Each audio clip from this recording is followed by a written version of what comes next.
Following the advice of the Chrysoseirs, I embarked on the trial of time, only to learn that I had been dead since the moment I stepped onto Amphorius. To reclaim the future that had been stolen from me, we pushed onward in pursuit of the Death Titan, Thanatos. Meanwhile, Anaxa, one of the 70 sages of the Grove of Epiphany, broke free from the rings of golden threads and acted as refuge from the Council of Elders. After winning the Council's trust, he sent Dawn Cloud to Xerxes, the Reason Titan, who resides in him, and sought an audience with Kefli, the Whirling Titan. To obtain information about the entrance to the Netherrealm, Castus had no choice but to support the Council of Elders, imposing a pause in the Flame's journey. With the aid of the dead god Cypher, she set out for the ancient city of the dead dragon, Stygia. Castor successfully recreated the dead dragon Pollux by alchemy and used its power to return to the Netherrealm, where she faced Thanatos, the Death Titan. She returned both the Titan's core flame and the stolen future, restoring the cycle of life and death in Amphorius. Anaxa's soul met Castrus in the Netherrealm, where he proved his hypothesis regarding creation. At the Citizens' Assembly, he cast a pivotal vote and used the charge of blasphemy to thwart the Council of Elders' schemes for power, allowing the flame chase journey to continue.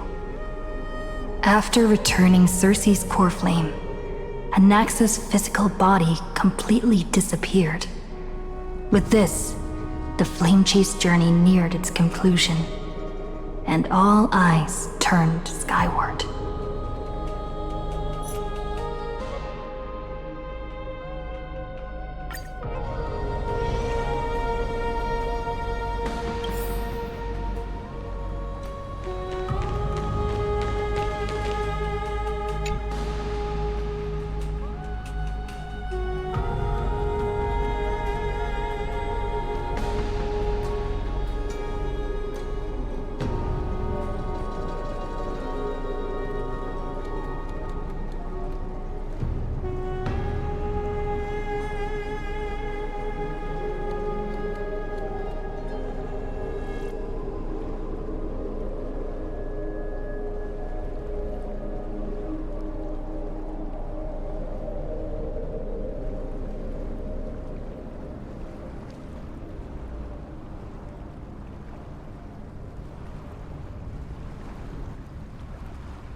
Oh, Styxia's moonlight is so beautiful.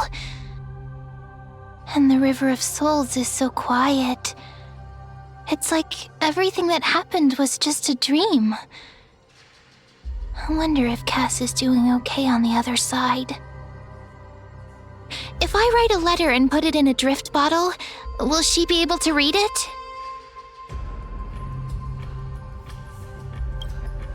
No, this shouldn't be so depressing. Now's not the time to feel down. We gotta pull ourselves together. By the way, it was Miss Cypher who asked us to come here. But where has she gone? Huh? I don't know, but this aura feels so familiar. Let's go check it out together. Be very careful. I have a bad feeling about this.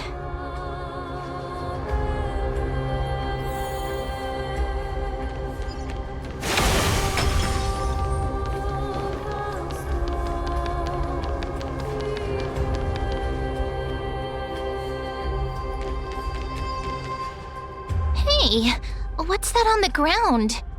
Should we pick it up? Careful, careful. It's a piece of black cloth. Now, where have I seen this before? What? How could they be here? Mimi! Look out!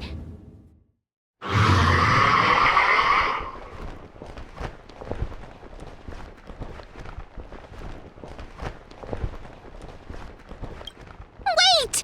We both know what this thing can do! Let's try our best to deal with them for now, and we'll slip into the past with time's power as soon as we can.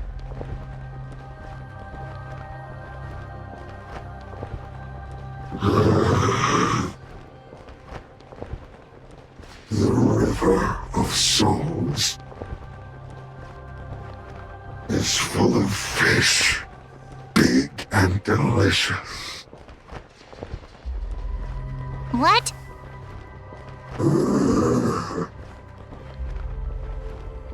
The flame chase journey stops. Meow, meow. Meow?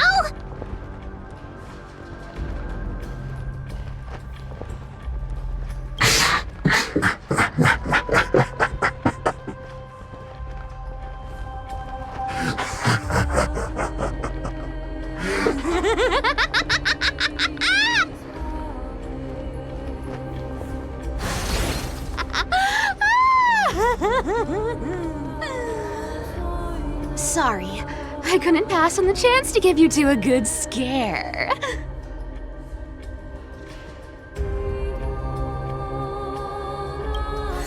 Ah! Don't run! I'm the real Cypher. The real one.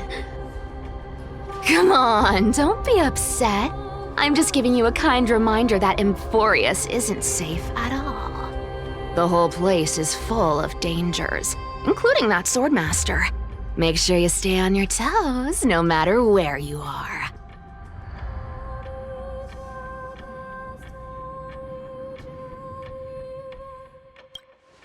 Really? But just a minute ago, that gray hair of yours was all standing up. You were so scared. So, was that a Flame Reaver disguise? Or a magic trick? It looked so real. Is that the power of the trickery demigod? Disguise? No. It's not as simple as that. Let me think about how to explain this.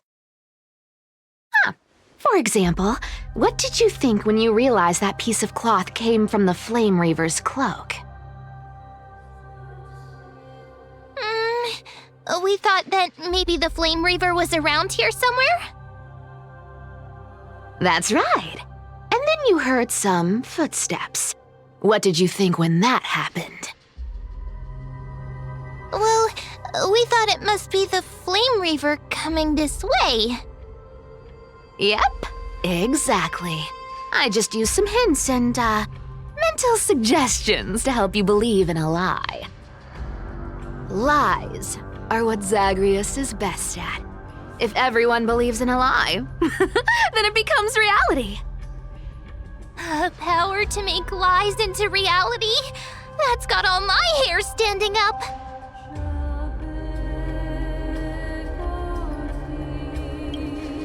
I sure love your arrogance, Gray Mystery. The seamstress trusts you for a reason. Someone as honest as you couldn't trick me even if you wanted to. So, there's no harm in telling you. Besides, we still need to team up to go treasure hunting, right? Let's wrap up here. It's time to get going. Oh, was that your teleslate?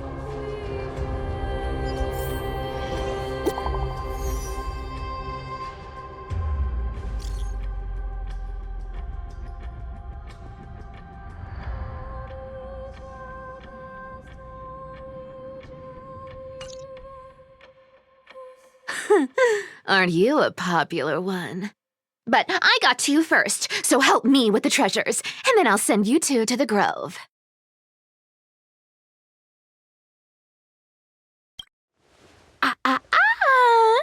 Curiosity killed the cat, you know. Do you think I'll spend it all? That's so not why I hunt for treasures. Don't forget, I'm a demigod too. And there's a line reserved for me in that stupid prophecy as well. You shall walk with greed and die over petty change. But I don't believe in that. As long as I keep collecting treasures, then I won't need to care about petty change. And as long as I don't hurt other people when I get what I want, I won't be walking with greed. Right? Isn't that simple? So, as long as I keep going down this path, all those predestined prophecies and fates will never catch up to me. That was a long speech. I'm getting thirsty at this rate. The treasures of Styxia aren't gonna float up on their own. Come on, Gray Mystery. Show me what the authority of time can do.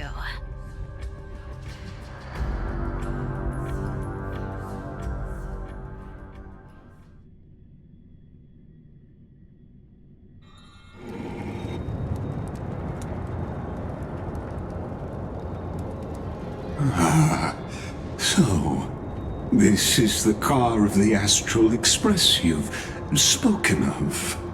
My repository of memories has been enriched with another fascinating piece of information. Thank you for leading me here, Lord Donham.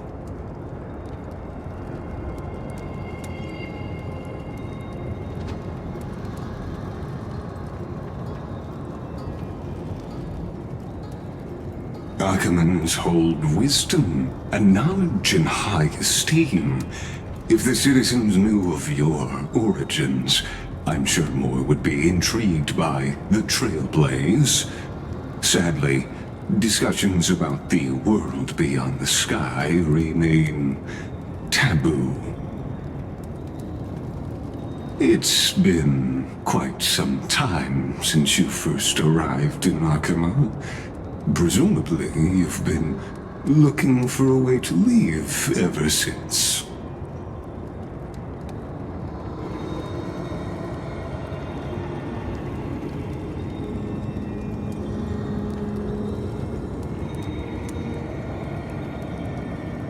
Don't be too hard on yourself, my lord. This puzzle has stumped Amphorius' scholars for centuries. It isn't something you can solve overnight, even someone as gifted as yourself.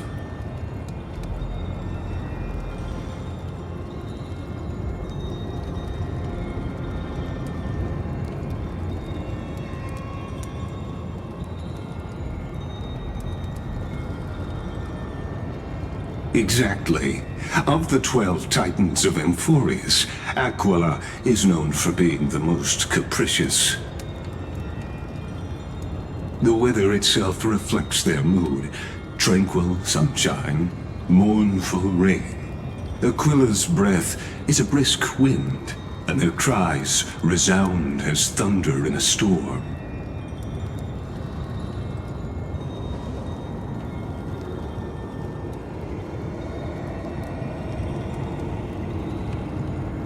The sky above affects every citizen.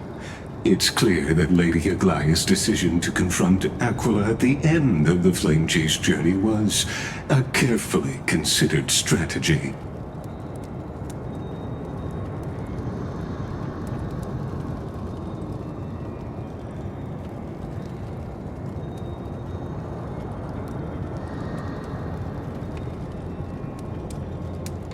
Antikytherans have no home to return to, so I understand your concern for your old friends and homeland. I used Antikytheran technology, or scanning, as you might call it, to assess this car. Assuming my judgment is correct, I might be able to conduct a thorough overhaul of its power systems. Of course, that's only if you, my lord, permit me to interact with it.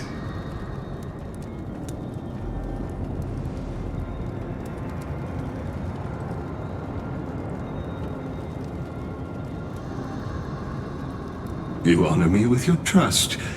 I will be very careful.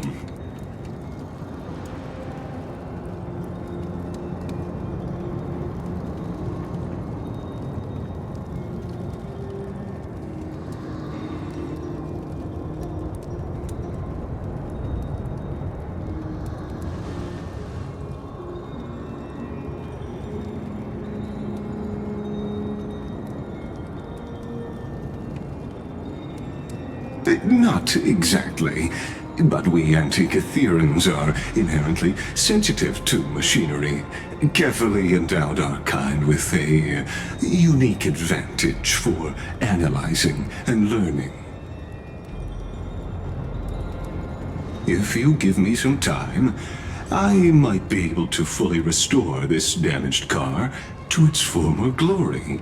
Then you and your esteemed companion could set off on your return journey sooner.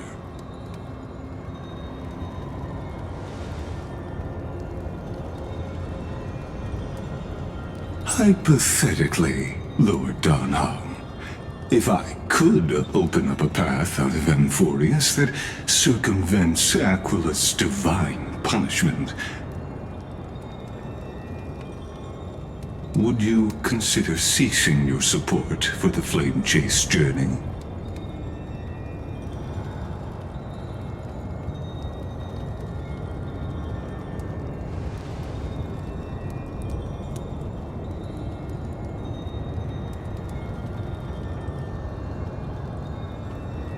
It's best if you don't delve too deeply into that question, my lord.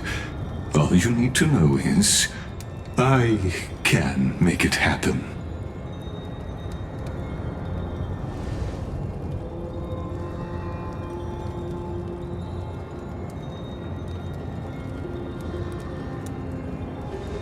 The crucial point is, if you and your companion are unwilling to halt your support for the Chrysos heirs, it could offend certain interests.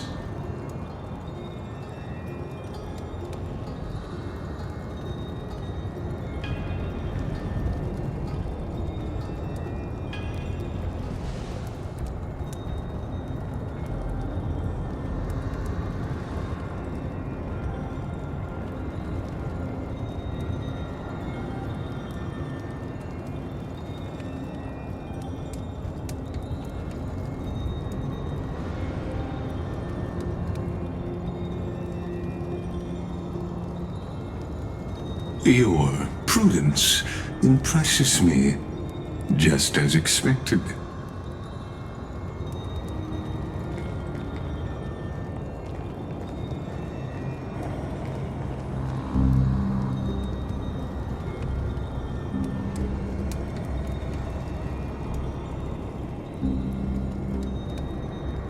Please don't misunderstand, Lord Donhong.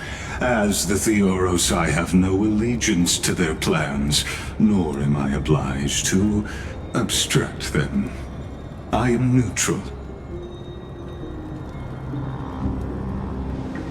Out of respect for you, I hope to offer a peaceful solution to ensure the safety of you and your companion.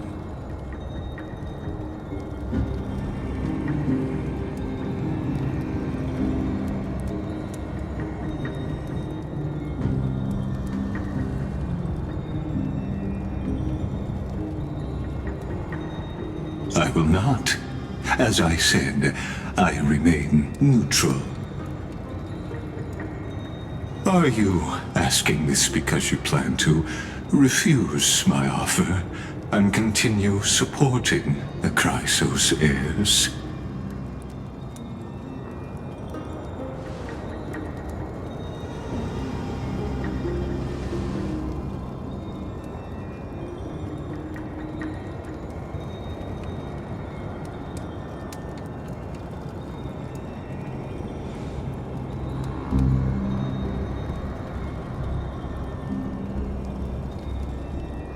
So I see. This is what you call trailblazing.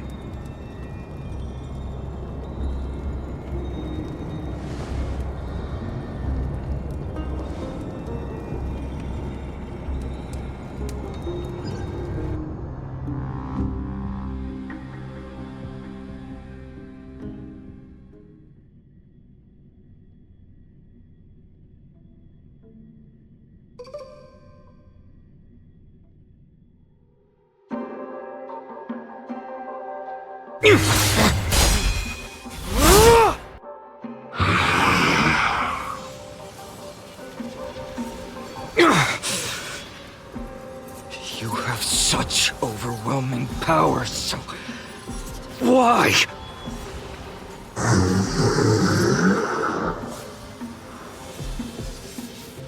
Answer me! Why do you stand in our way?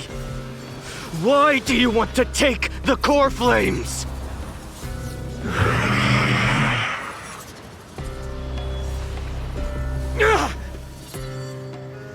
Oh no! He can't hold on anymore! Drag him back here, friend!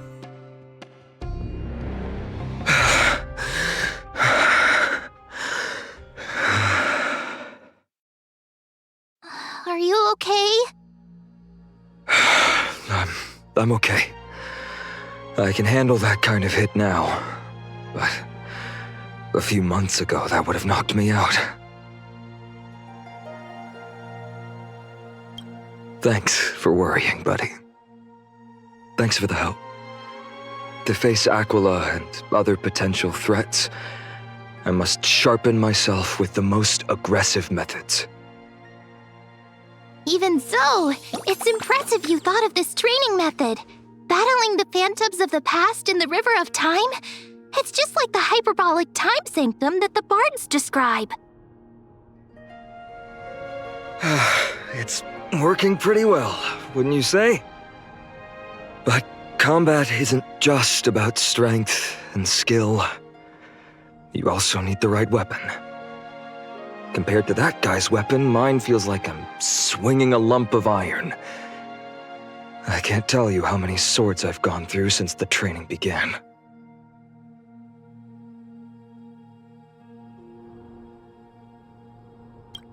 Don't worry, I've already arranged that. Of course I need him. I asked him to make a suitable divine weapon for me. It's a little embarrassing to say this, but in order to help me, he deliberately turned down all other business. Oh, Cartonis is part of this flame chase journey after all. Full of energy. About how he's been recently, maybe you're right. But, Phainon, I've been somewhat concerned about you. Lately, you seem more and more fixated on that swordmaster in black. That's quite the sudden shift in topic.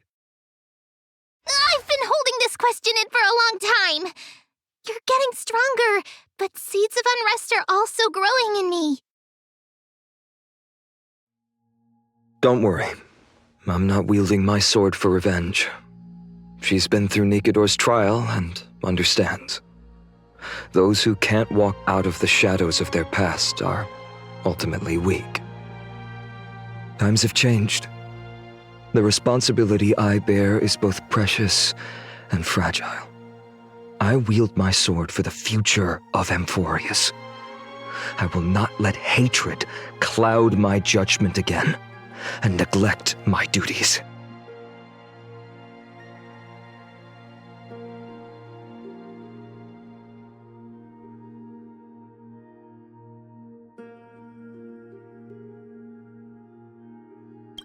I'm far from finished.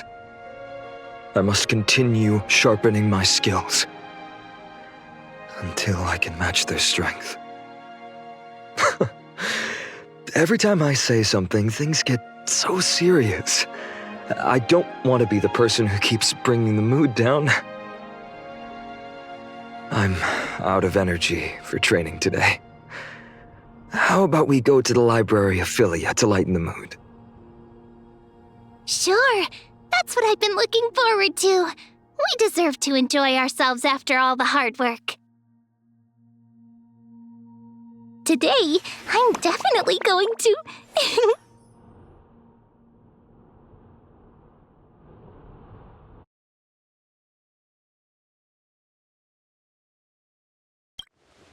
A girl's little secret. Don't pry. That's the charm of this place. You can find whatever you're into here. The three of us might not be into scholarly books, but we could still spend an entire day at the library of Philia.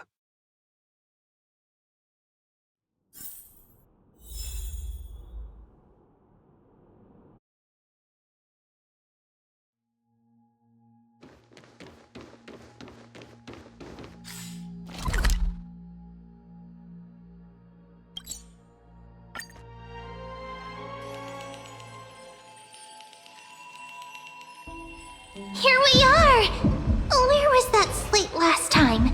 Was it here? Or maybe over here? I'm off to have some fun! It's free time now, so you should relax too.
I wonder what Finan and Mem are reading.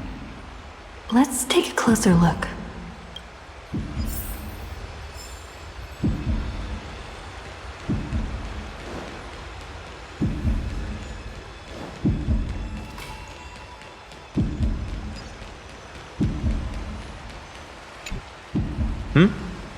I thought I felt a draft just now. Peeking isn't polite, my friend. You could have just asked. There's nothing embarrassing about it. Here, look, I'm reading this. Antiques Appraisal. How to Make a Fortune.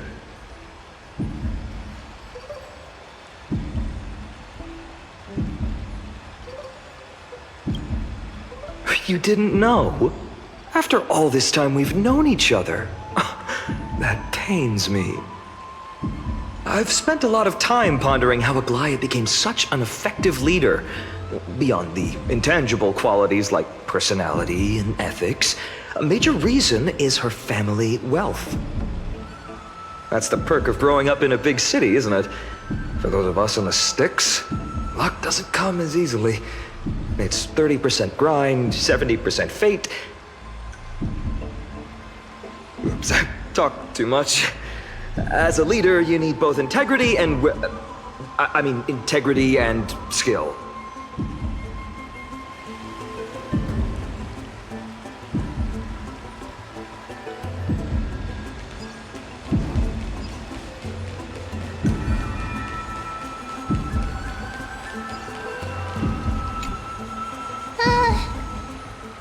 Month of cultivation, curtain fall hour, a time to feast on grains, but poor time for fishing. Oh, but then again, are there even any spots left to fish in Amphorius these days?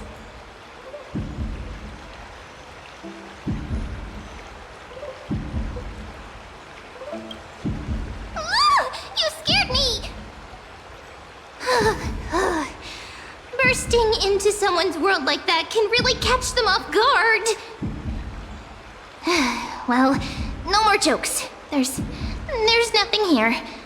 I'll go look elsewhere. Something's odd about Mem. What are they flipping through?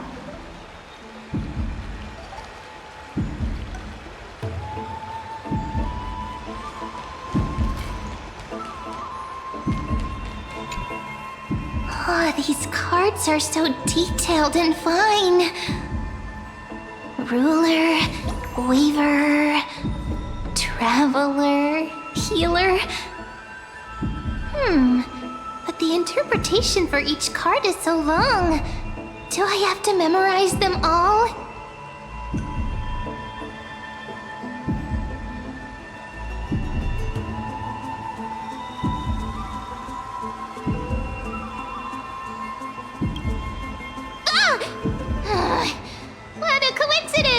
we meet again.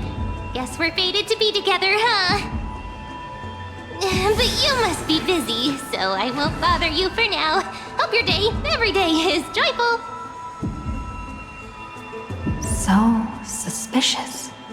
Not like their usual self.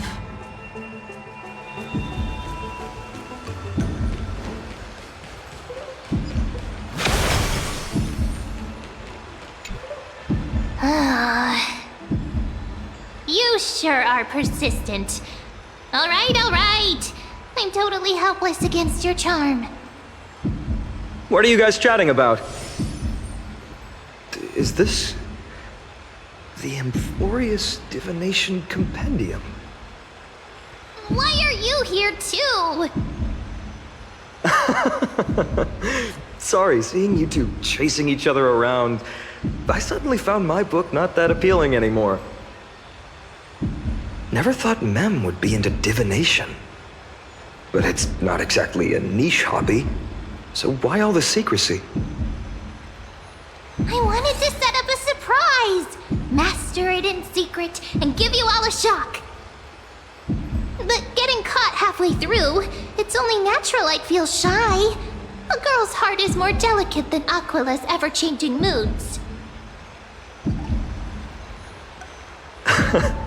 A surprise, huh? Someone else used to tell me the same. She was really good at stargazing and divination, especially with cards. Yeah, just like the ones you're looking at. And you must be pretty familiar with all sorts of divination techniques with a friend like that. No, I know nothing about it. I've never really believed in using cards or bones to predict the future. If the good omens foretold by divination were true, my hometown, Heidi's Elysiae, wouldn't have disappeared. Don't forget, we've got Lady Trinan. Every other form of divination is just smoke and mirrors or cleverly rehearsed tricks compared to her flawless prophecies.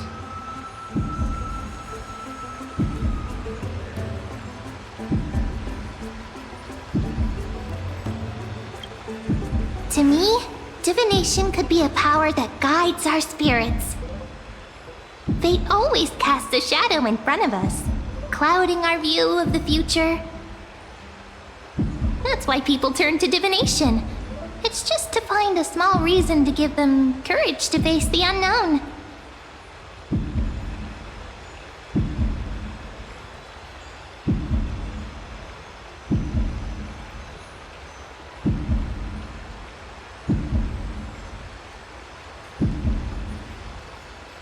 After all, the first chapter of the Divination Compendium discusses the significance of divination. I'm just expanding on that a bit.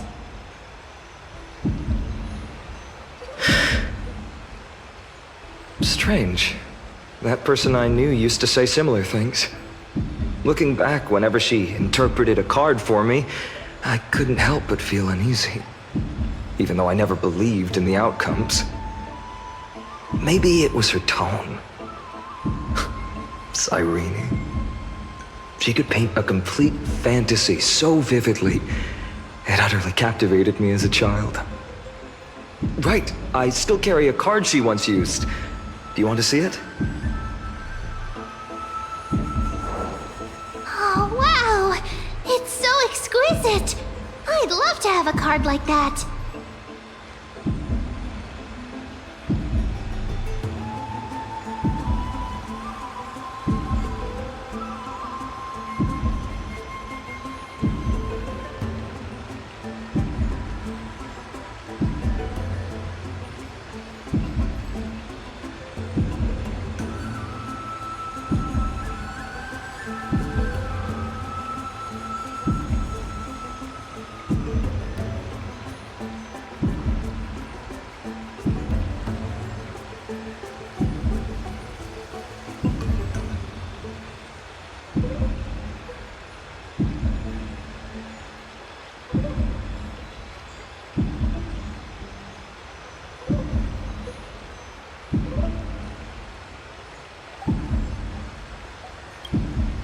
Oh, now that you mention it, yes. It would be even better if it were made of, say, crystal. Speaking of which, partner, there's something I haven't shared with you all. Remember our first trip to the Temple of the Three Fates? The riddle that Orynyx posed to us?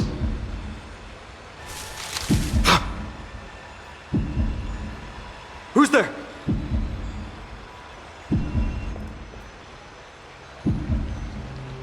You are...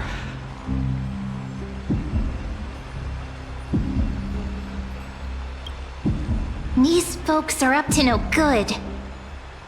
Black clothing, masks decorated with golden blood. Are they cleaners? To directly call us by our name, it seems you, Lord Finan, have studied the forgotten history of Amphorius quite thoroughly.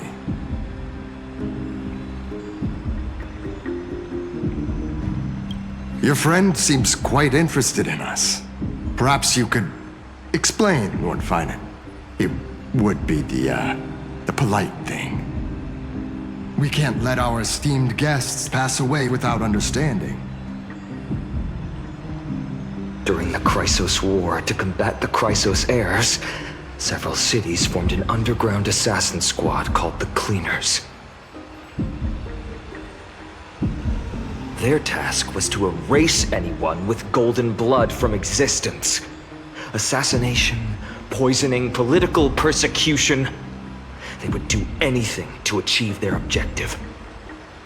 Well, this historical perspective seems biased, glossing over the Chrysos heirs' abuse of divine powers and their blatant initiation of war in order to defame our predecessors. Could you disclose the name of the author behind this popular legend, Lord Finan? I'd hate for the innocent children of Akama to be tainted by such slanted narratives. You should have stayed buried in the dust of history. The Citizens' Assembly has once again legitimized the mission of the Chrysos heirs. But as for you, not one citizen would cast their vote for you. Executioners lurking in the shadows. What does it matter? We've long since stopped expecting to be understood. People have become too accustomed to peace, and they've forgotten the disasters that arose from allowing generations of the Chrysos heirs to rule. Complete nonsense. Did you really travel all the way to the Grove just to have an argument? I enjoy dealing with people as straightforward as you, Lord Finan. You've probably figured out why we've come before you.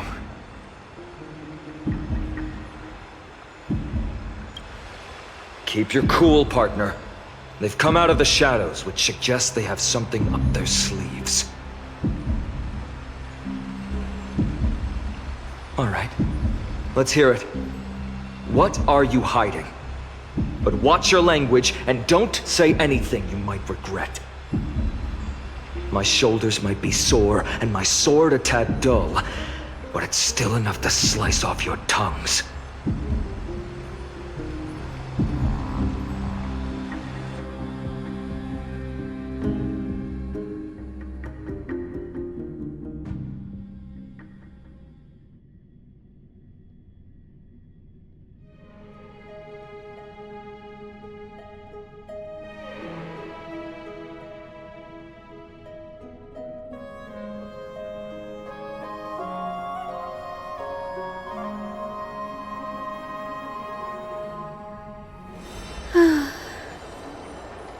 How's it going, Cinny? This place fits, doesn't it? It's a bit small, but the lighting is perfect. Thank you, Lady Treeby. With this, the Twilight Courtyard can be reborn in Akama. Do you like it here too, little Ika?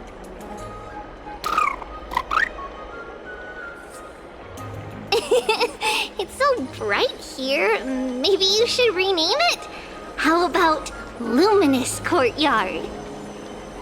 Lady Treby makes a good point. But Twilight Courtyard carries the long history of the descendants of the sky, and I'd like it to continue. Right. How does the legend go again?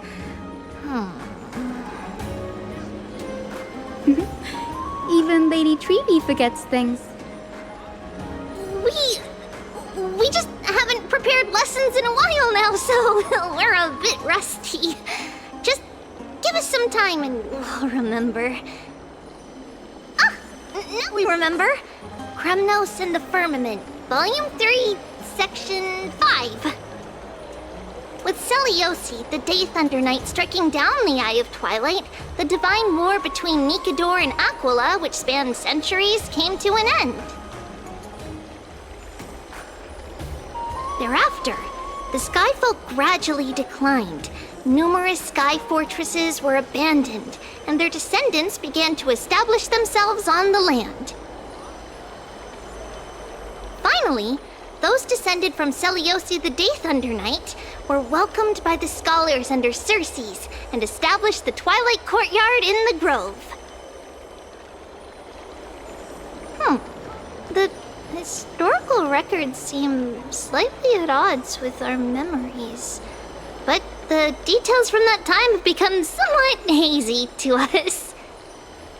Oh, I forgot. For Lady Treby, history is more than just words on a page. It's something you've personally lived through.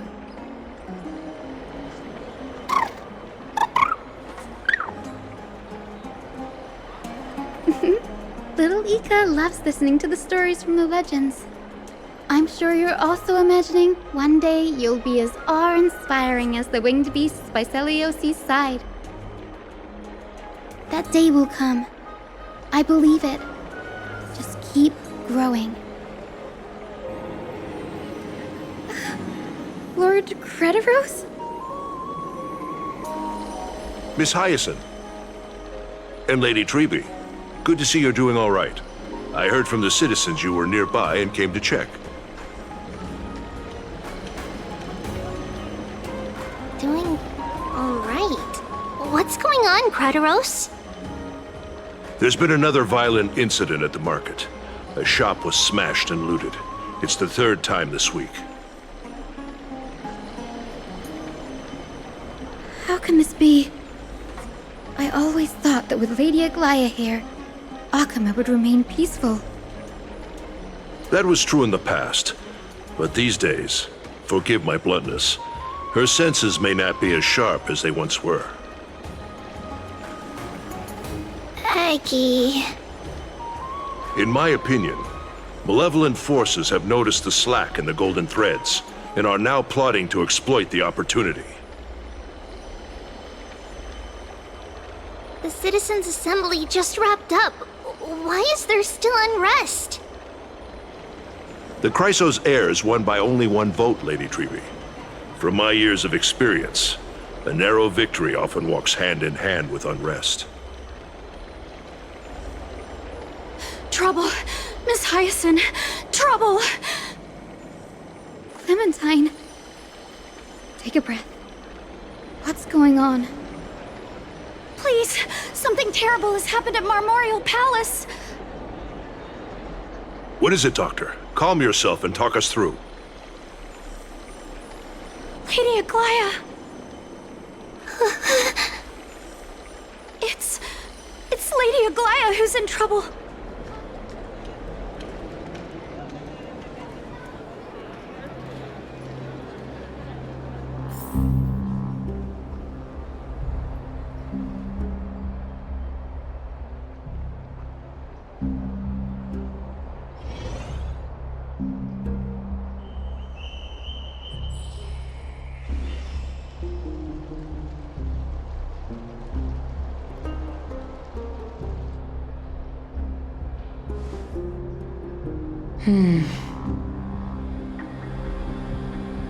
I still remember.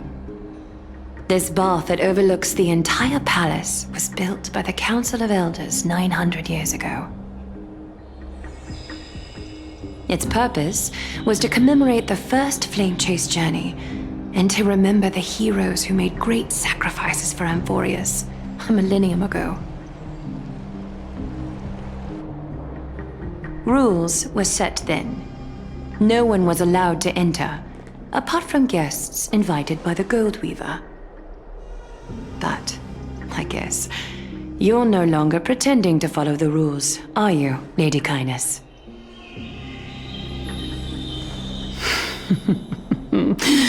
Aglaia. You ageless witch, hiding behind a divine facade to deceive mortals.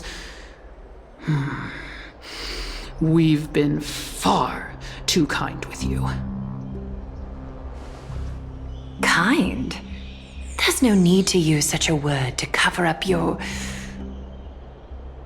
incompetence. Anaxagoras humiliated all of you before the citizens. If you still had any shred of shame, you'd throw yourselves from dawn cloud at the curtainfall hour to salvage the last fragments of your dignity.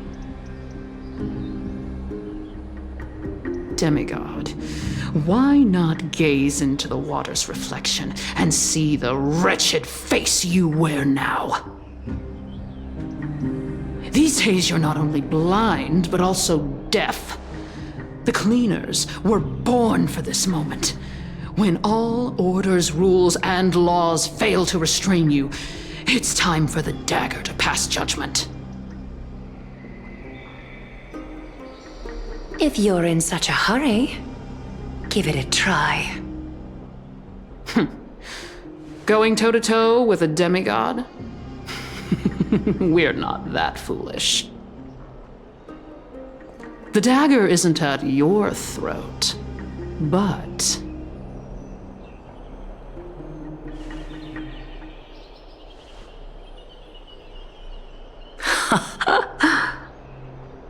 Your gravest accusation is that my humanity is fading.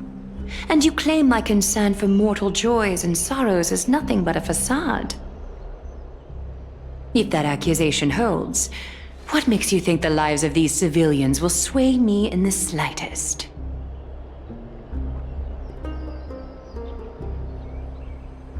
Fine. I'll gladly use a few more words to shatter that demigod facade of yours. Like I said, you're not only blind, but deaf too. Lately, your control over Akuma has weakened. You failed to notice the thefts we arranged in the market, nor did you catch wind of the meetings happening in the Dromus workshop. Plots are unfolding right under your nose, yet you remain indifferent. Humanity? Fading? Aglaia, why not use your precious golden thread to peer into my thoughts? See if the gift we've so meticulously prepared for you can move that cold demigod heart of yours.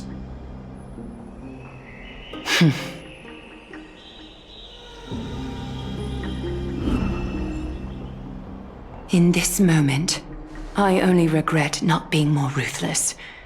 Because your evil is beyond cure. You finally figured it out. You have grown dull. I've been holding that image in my mind this whole time to make sure you could see it clearly.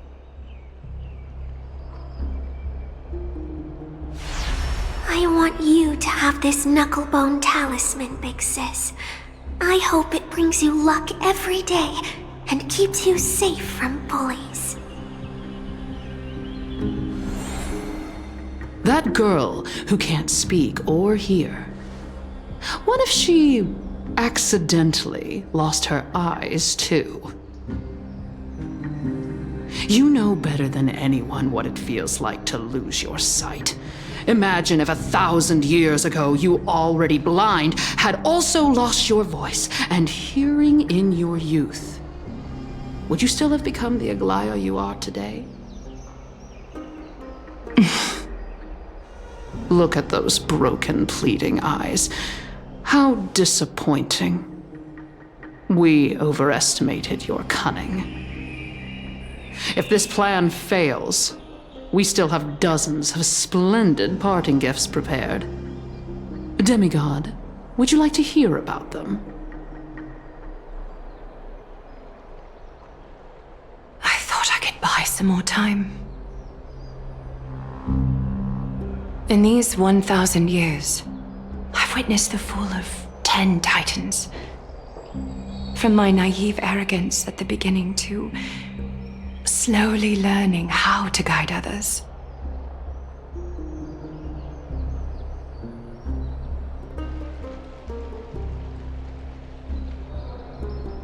Now, it's time to let go. I should be grateful. Grateful that I've reached this moment. To let my departure become a path for others to follow. Have I done enough? If I embrace that prophecy now, and sink into the warmth of these waters,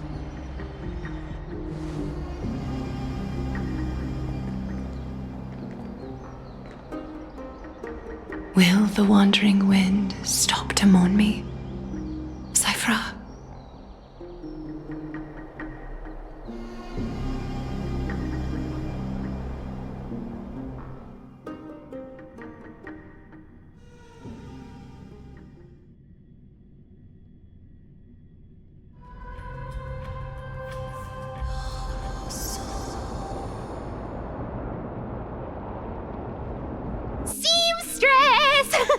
I've come as promised. Look at this box full of gold and silver treasures. I bet there's stuff here you've never seen. Come on. As we agreed, I want to buy the most valuable clothes you have. Little thief! You've got some nerve, barging into my shop dressed in those tattered rags. What have you brought? Let me see. Here, take a look. Only the finest goods. See the sapphire? It's even more blue than Fagusa's eyes. Such exquisite luster. I've only seen an ocean's tear of this quality in my mother's treasury. Wait. You've seen one before. And here I thought I'd leave you speechless. What a letdown. It's just an old memory. My family estate all burned to ashes long ago. This workshop is what I built from scratch. Wow! A daughter rebuilding her family business. How admirable. Enough with the jokes. At least you did get to enjoy those luxuries. Mind your manners, Kitty. Tell me, Cyphra, where did you come from? And how did you acquire these treasures? I won them fair and square in a bet. What? Do you doubt me? Speak up, seamstress. Give me a straight answer. Do you want these or not? Strange. You're clearly lying to my face. But my golden thread doesn't tremble at all. That's because I'm not lying. I've been telling the truth from the start. Is that so? The scars and the mud stains on your face tell another story.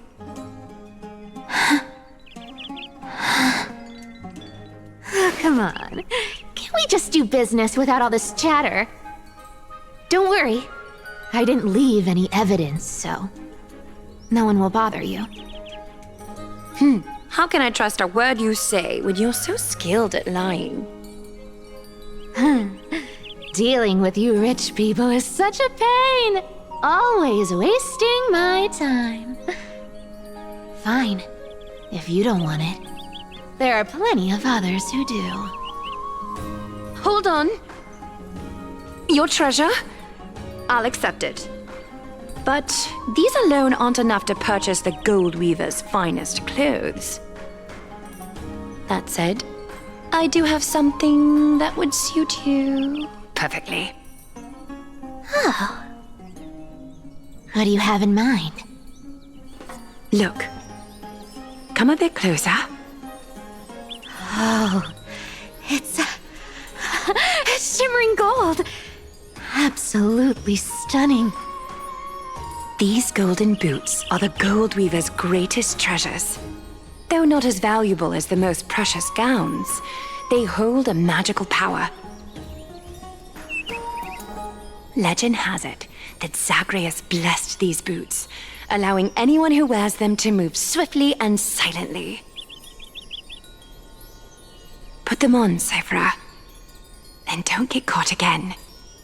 A face as lovely as yours deserves better protection.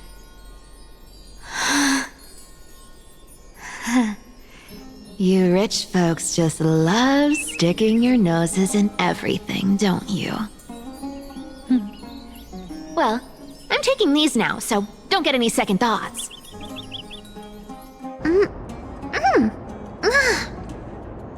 What's wrong? Do you have a smaller size? These are way too big for me.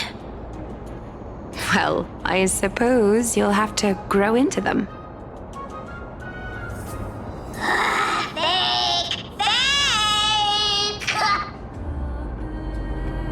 Do you have to interrupt me in the middle of my story? Fake? What's fake? Those boots definitely don't hold Zagreus' divine power! Your Amphorius is most cunning liar, and even you were fooled by a Glyad! Watch your mouth, or I'll feed you to the fish in the River of Souls. Weren't you curious how I got tangled up with that seamstress? Well, now you know. Satisfied? I didn't expect such a simple story. How disappointing. But, boss lady, there's a chance Aglaia wasn't trying to trick you? You're defending her. No. I just think the story's so moving, it'd be a shame to ruin it with a lie. If I could cry, I'd be in tears right now. Good thing you've still got a sharp tongue, or you'd have been stuck guarding someone's front door ages ago. Enough chit-chat. Let's take a look at this place. The city of Styxia. Look how beautiful she is! Let me take a good sniff of this air.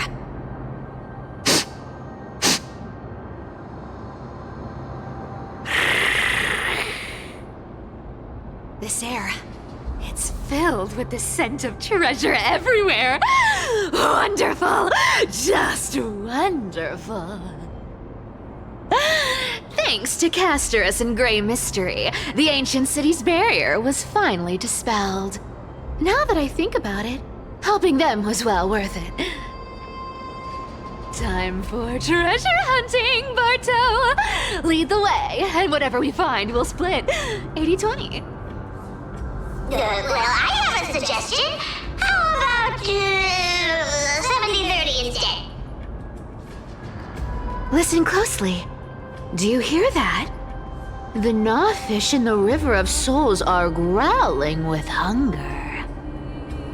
80-20 it is! How generous you are, boss lady Cypher! Anyway, what's with all this water? It's damp, cold, and miserable here. I hate it. Ooh, the mighty demigod of trickery! Uneasy around water? You wouldn't understand! The people of Dolos are talented in many ways. Just, not in swimming. Why don't we have a race? Long distance, sprint, or laps? Take your pick! Well, What's got you so worked up? Relax, relax. Who would have thought the fearless Lady Cipher was afraid of water? Cats hate getting wet. What's so hard to understand about that? Now, hurry up and figure out a way across, or I might have to reconsider our split. Don't rush me! Let me take a look around! Got it! Let's use that thing! Come on! Follow me, boss lady! Not a good imitation. I'll play along. Let's see where this goes, Bartolos. Tell me, how did you hunt for treasure when I wasn't around, boss lady? Trying to trick me into saying something. Not a chance. Ooh, interesting. Very interesting. Was this device designed by priests of Ornyx? Do you think you can handle it? Don't underestimate me, boss. Just find a cozy dry corner and wait for me.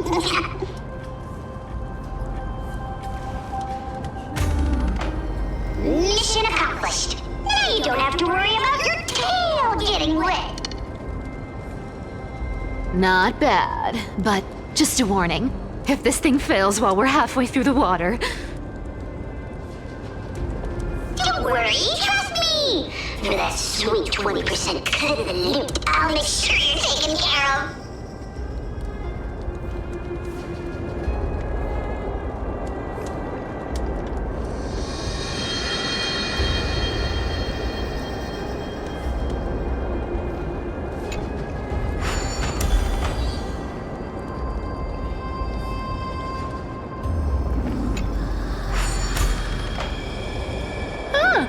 This feels truly magical. When did you pick up this trick? Self-taught. Oh, self-taught.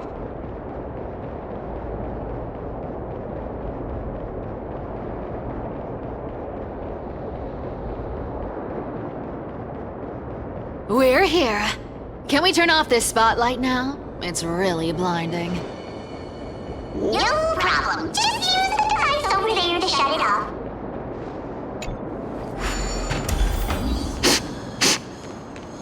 The scent of gold coins, gems, and fine leather. It's so refreshing. The treasures in this ancient city are all floating back up thanks to Graham. Your legs are long and lighter.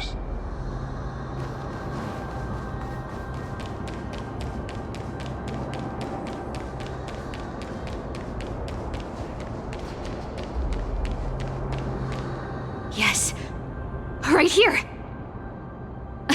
What are you waiting for? Start digging. Roger that. Watch me.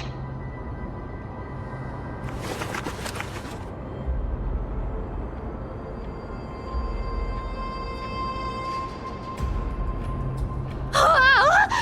That's a huge chest. Move over. I want to open it myself. Wow, a massive haul. Unbelievable.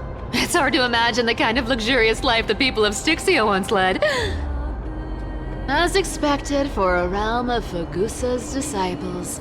This entire chest is filled with ornaments made from ocean's tears. Here, take this. See if it suits you. Thanks for the gift, boss. Much appreciated. Look at the clarity of this purple crystal. It matches my skin tone perfectly. Oh, safer. You truly have the most refined taste of all thieves in Amphorius. Let me try this on.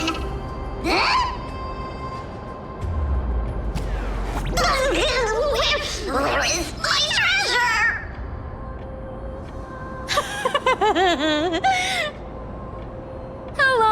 known each other. I can't believe you still fall for this. This is... How could I have forgotten about this?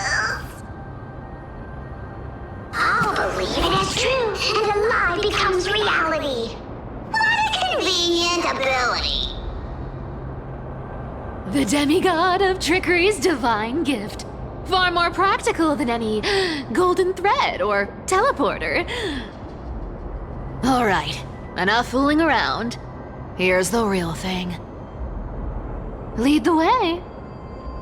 Cipher rules! I've already pinpointed the next trove of treasure! Starting navigation. Boss lady, we're set to make a fortune this time! Got any plans on how to spend it? Of course. Spend nothing. Have you forgotten my silly prophecy? I remember, of course.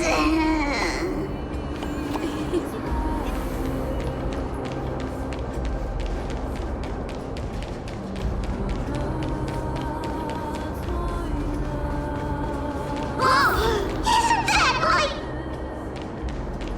Uh-huh. Isn't that the controller for the... Once activated, this thing makes a racket that can be heard for miles. It's just too stupid.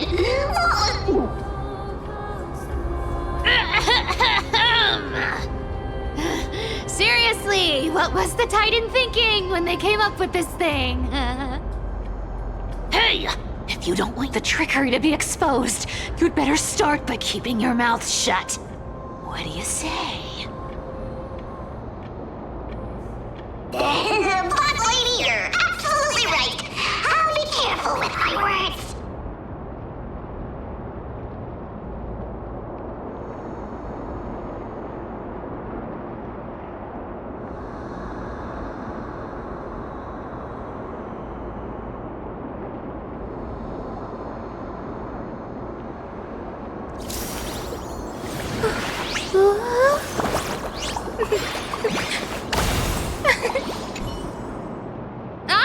This thing's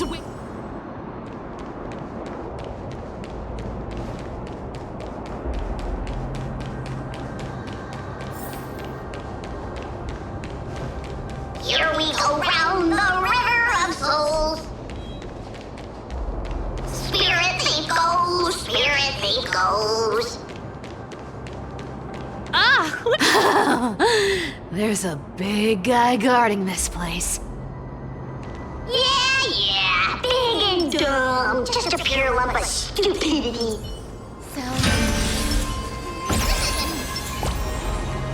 Lila, wait for it!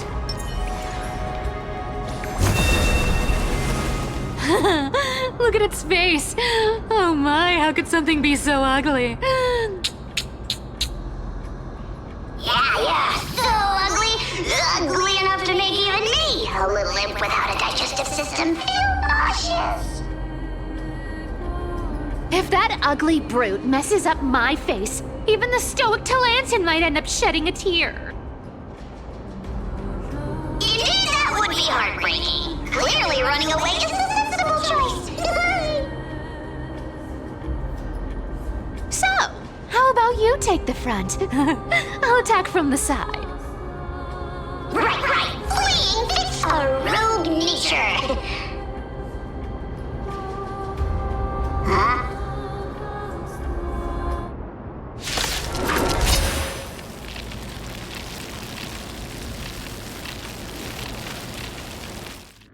Existence is unity.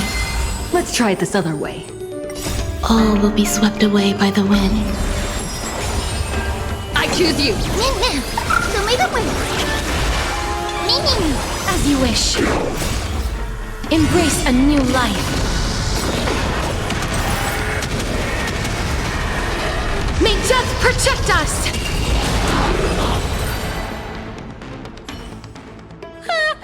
Such an ugly and useless creature, taken down with just a couple of hits. How boring. Hey, Bartolos, are you still alive? Give us a squeak if you are.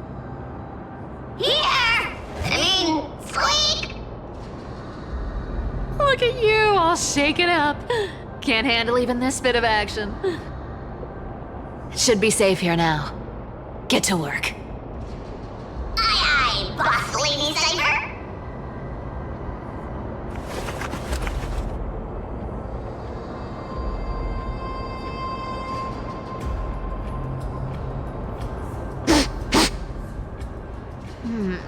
It doesn't smell like anything valuable this time. Since we've already dug it up, let's open it and see.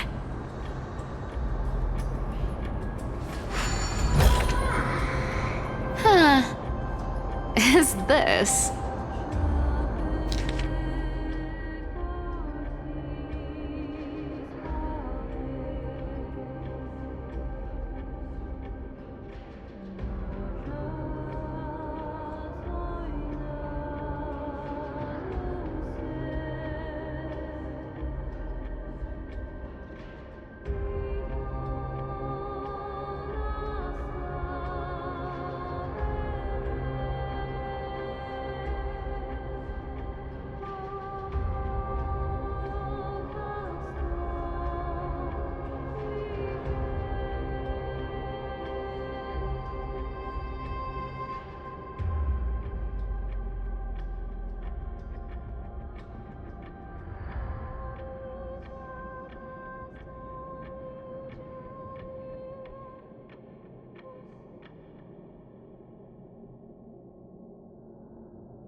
This looks tragic. Do you think they made it to Akuma? Probably not. I've never seen or heard of anyone from Styxia and Akuma. At least, I'm still left for Dolos. Guess this city wasn't so lucky. Huh. It does seem unfair, doesn't it? Just because they were born in the wrong place, they had to face such devastation. Meanwhile, those in Akuma, simply because they're supported by the world-bearing Titan, continue to survive. Yeah, the world just isn't fair, is it? Speaking of the world-bearing Titan, Cypher, didn't you tell me once you used to be an apprentice at Kephal's priestly court? Huh. Did I? Yeah, you definitely told me, and I remember it clearly. Maybe it's been so long your memory's got a little fuzzy. Ah, right. I did tell you. It wasn't a big deal. I just snuck in with a bunch of mumbling priests and watched them do their spooky rituals around some glowing rock. Honestly, I was only interested in the wallets of the old grandpas on the council back then. Don't remember much else. It's been what, nearly 1,000 years? Oh, I see. But you in a priest robe? No, that's hard to picture. Who asked you to picture that? Besides, priest robes from 1,000 years ago were nothing like the ones today. Right. I didn't think about that. I was just curious if you ever overheard anything interesting from those priests. How ridiculous. Come on, let's head to the next spot.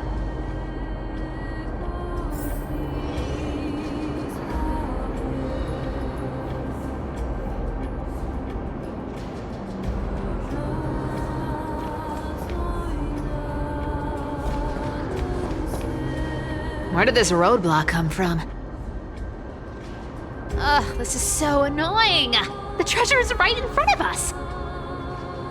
Oh dear, we're stuck here. But I have a plan. Should we call on that big, noisy, cumbersome hand of Xandrias? Never thought that thing would actually come in handy. All right. Do you want to handle it? Leave it to me, boss.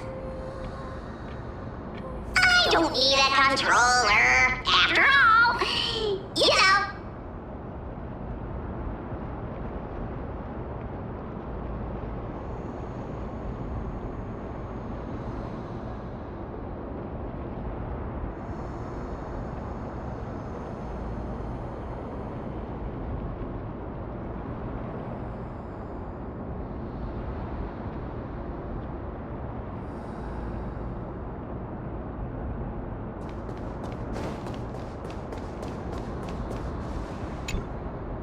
Hand of Zagreus, my darling, activate!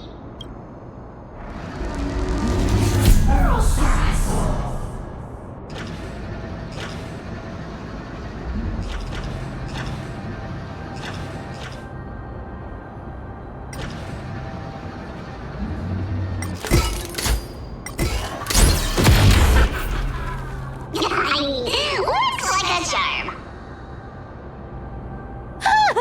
Not bad. However, I still don't see how this ties into trickery. Let's go to the next room! Hey, slow down! That question you asked me earlier. I think I just remembered something. What did I ask? You know, that question. The one you specifically asked me. Right after we dug up the second chest? Forgive me, boss lady, but have you been under a lot of stress lately? I didn't ask anything. You must have imagined it. Oh, is that so? Maybe you're right. I have been a little on edge lately. I need to relax.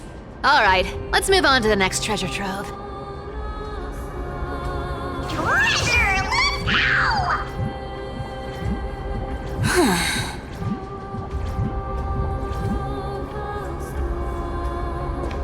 Twinkle, twinkle in my chest, how this core flame is the best. Wow, when it comes to singing, I still sound better than you, boss. Go beyond all time and space on the journey of flame chase.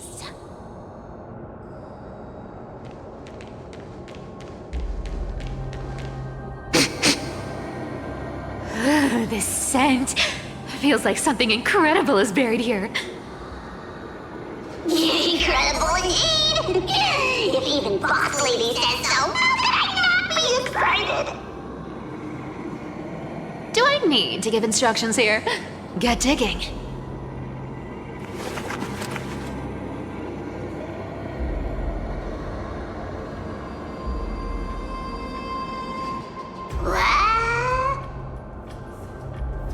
Oh, isn't this a golden scapegoat?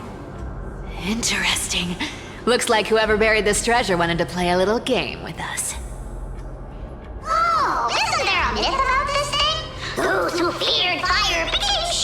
Those who did not became human. Sheep, humans, whatever. All I know is unlocking this gets us treasure. Here, this honor's all yours.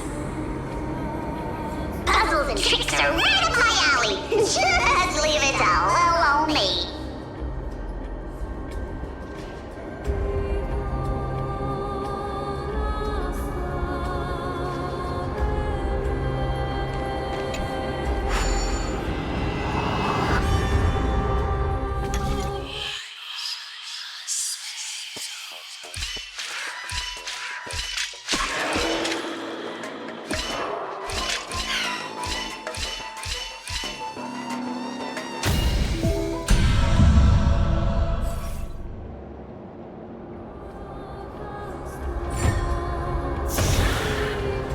Told you, nothing can stump me.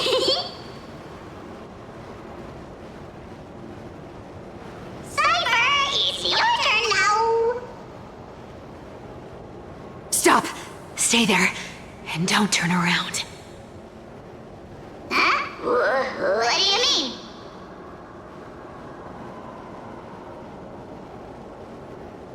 I told you, don't move.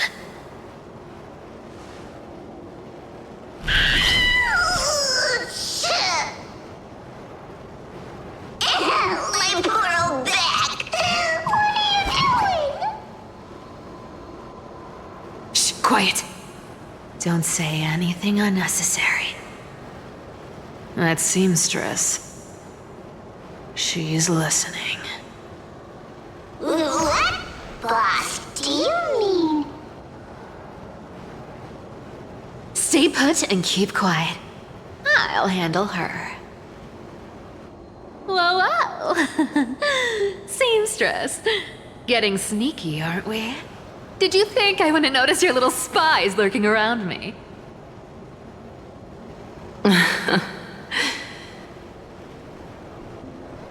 As time passes, I find myself leaning more and more on blind luck. With only the power of this little nymph, naturally I couldn't slip past your sharp eyes, Cyphera. Even if you could fully control Bartolos's mind, I would still be able to see through your disguise. Aglaya. You've gone to such lengths to spy on my every move. What exactly are you after? I've told you before, you don't need me to succeed. Why don't you just let this go? I already made an exception and got involved with Castorus and Grey Mystery. Asking for more now. Isn't that pushing your luck a bit too far? I'm sorry, Cyphera. I've plotted and schemed my whole life. But I never could have predicted our relationship would end up like this.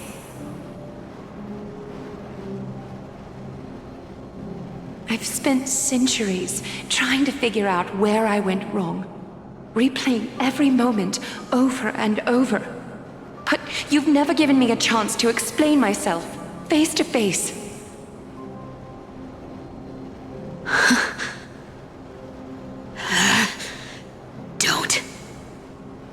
Don't talk to me like that. You know I can't take it.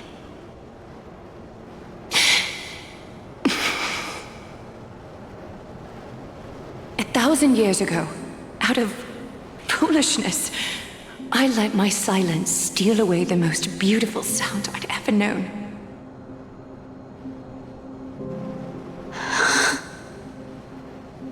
I see limbs.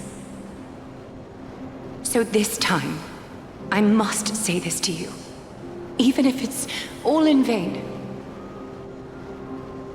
I need you, Cyphera. The Chrysos Heir's mission needs you. The finale I've delayed for far too long. It's finally here. Whatever resentment you still hold against me will fade once I'm gone. Please, come back to Akama. I'm begging you. Without you, they don't stand a chance.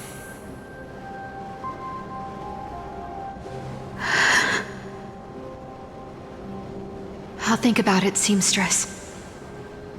But stop watching me. Unless you want to lose me for good. Don't worry. As much as I'd love to hear your voice again, to see your face, it seems that chance will never come. Goodbye, Cyphera.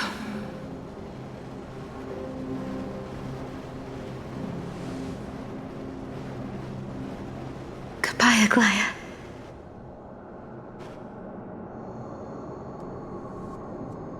Ah, what a shame. I thought there'd be some real treasure under that goat's head.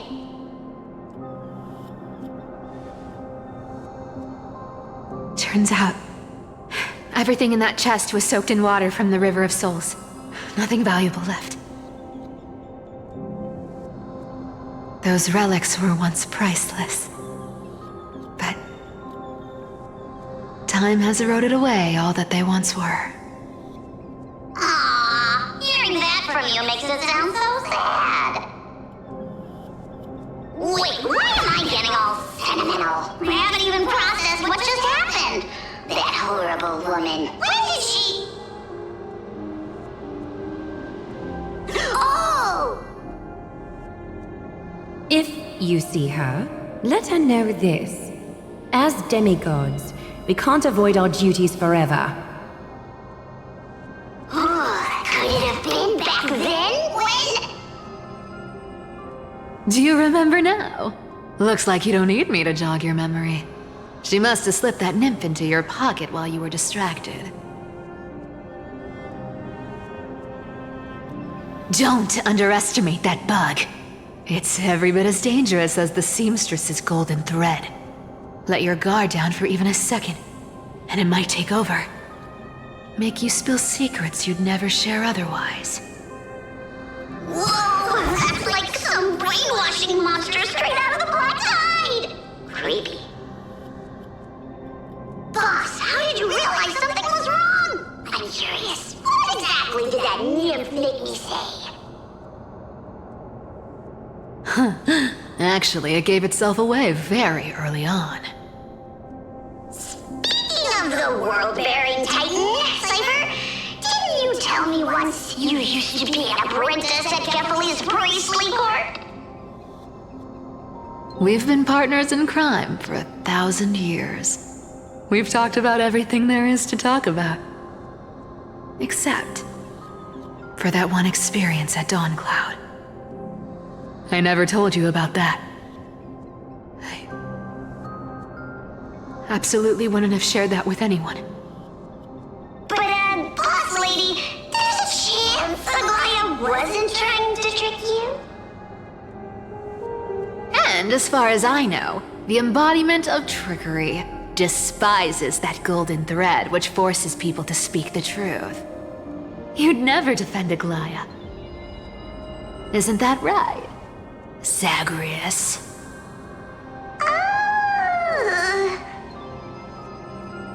You have a terrifyingly sharp mind. After all, I'm the only one in the world who knows you're still alive. To make sure you survive the Titan trial, I had to fool the entire world. If you want to keep that lie from falling apart, you'd better keep playing your part in the days ahead.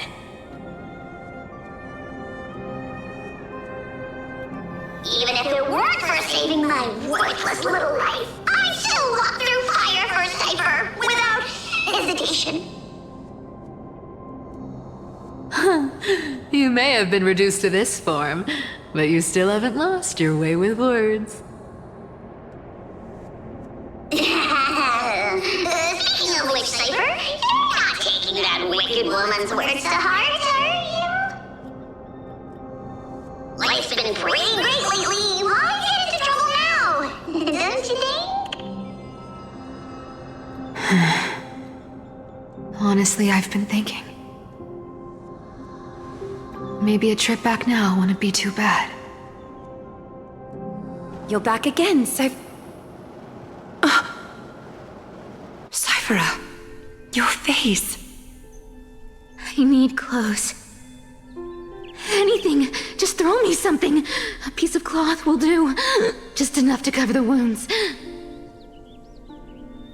I will pay back the amount I owe. I promise. You're bleeding golden blood. Yes, what about it? So what if I'm one of those chrysosairs they talk about? Those infinitely strong heroes, world-renowned swordsmen, exceptionally intelligent scholars. Cyphera. Oh, I'm sorry to disappoint. Who knew that group of amazing people would include me? A pauper, thief, con artist. Maybe I should just make another cut to drain all this yellow stuff out of me and... Stop it, Cyphera. I'll give you clothes, warm you up, and stay here. Stay in my workshop until you're healed. Aren't you going to ask me how I got these wounds?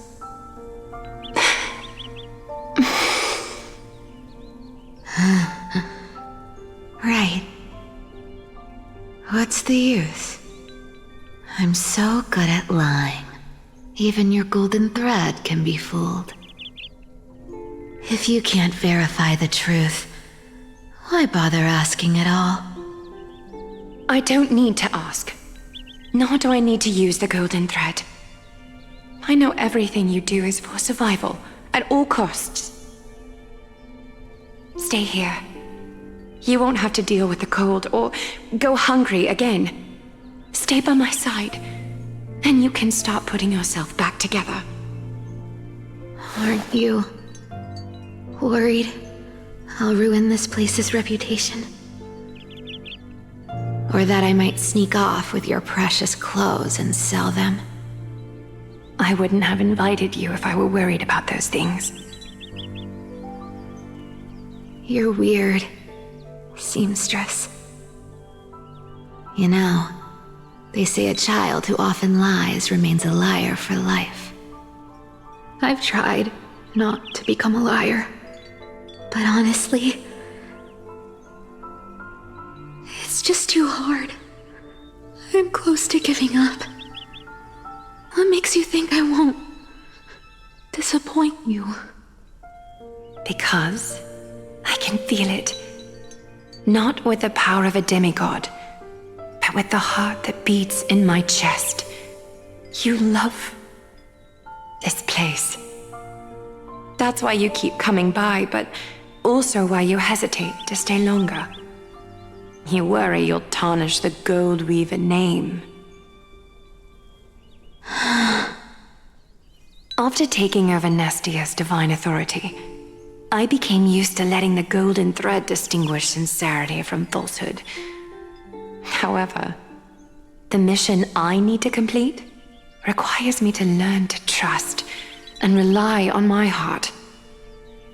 Cyphera, you're an honest thing I've given to this world. And also a challenge the world has given to me. Stay here with me.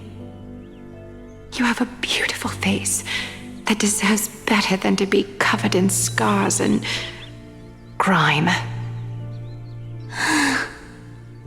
You've got a way of talking that's hard to follow. All right, let's make it a deal. You have 1 day to change your mind. Once the action hour passes, there's no turning back.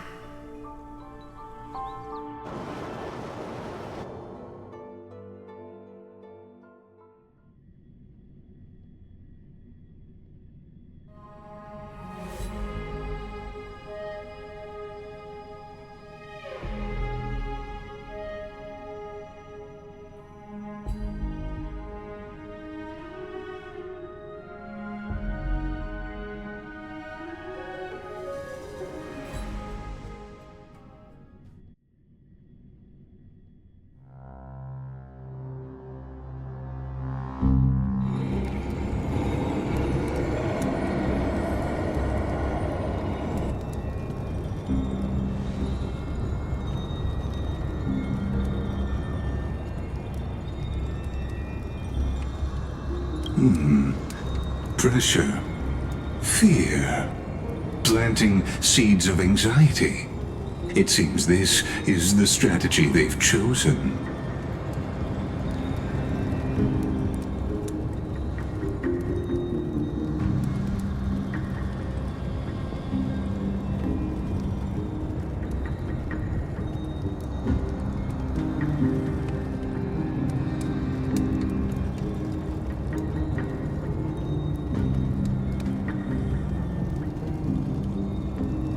From what I know, these stories are true. The kindness we know today, strictly speaking, is the 27th kindness.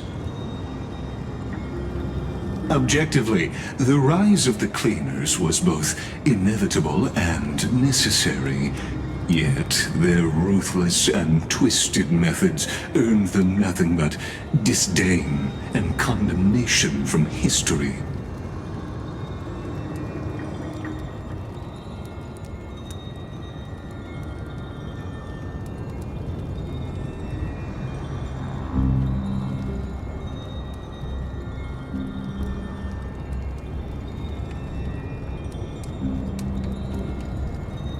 Even in these crumbling end times, there are always those who find ways to profit from the chaos. To ask the vested interests to abandon their status, wealth, and ambitions in this world for a distant ideal may be no easier than creating a miracle.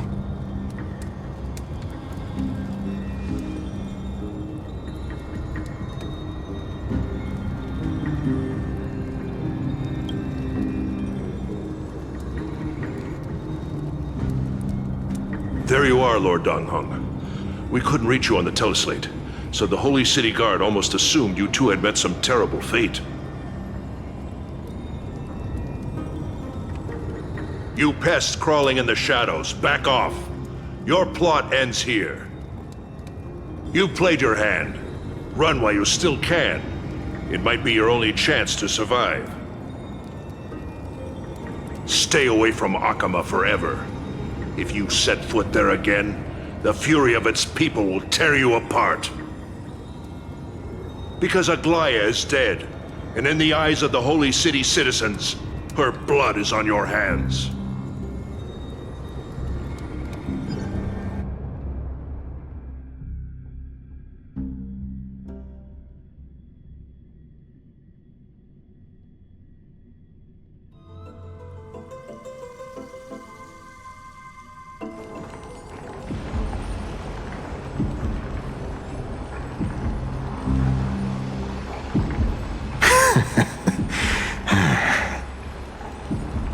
Looks like she was wrong about you.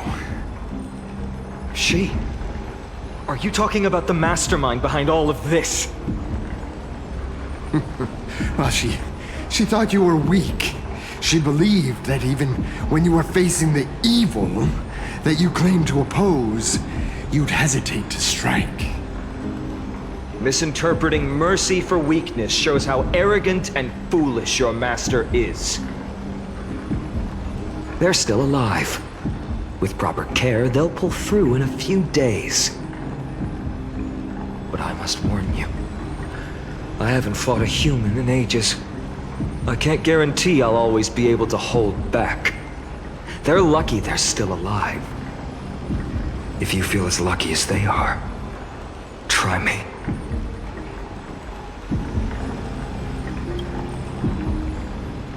Fainan is seriously upset. Get out of here. Don't show your face around us again. If your master wants to stop the Flame Chase journey, she'd better bring an army that makes Kremnos at its peak look like child's play. I've said it more than once, Lord Fainan. We're not here to start a fight. We came only to ensure you weren't anywhere else. While you were unaware, we already accomplished our mission to buy time. So, Lord Fainan, until next time.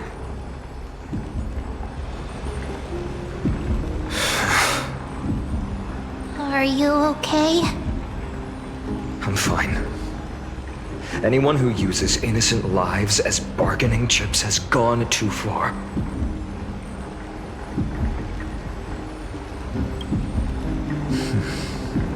I guess the opposition within the Council of Elders is still desperately fighting to obstruct the flame chase. If the conspiracy is exposed, they'll be hunted down in the Holy City like rats with nowhere to run, no matter where they hide.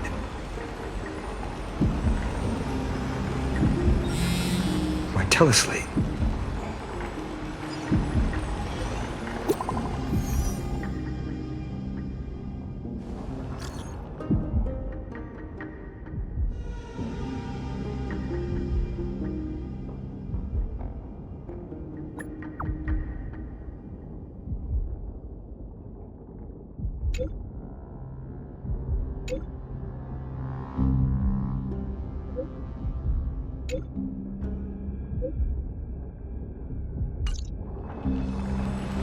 Aglaya? Is this... blasted?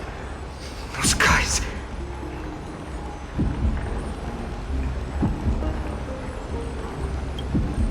But how could they possibly... Stay calm. This could just be one of her schemes. I won't believe it until I see it for myself. Fainon.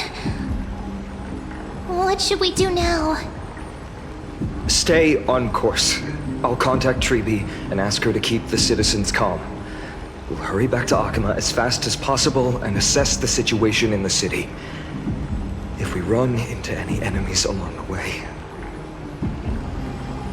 I won't be merciful this time.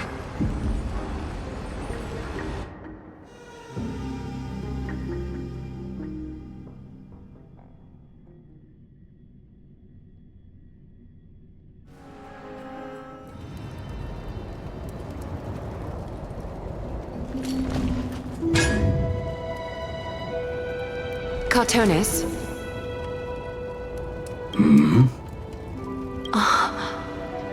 You're forging a sword for Fainon, aren't you?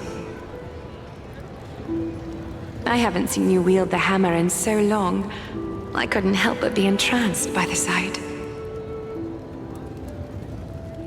You, Aglaya.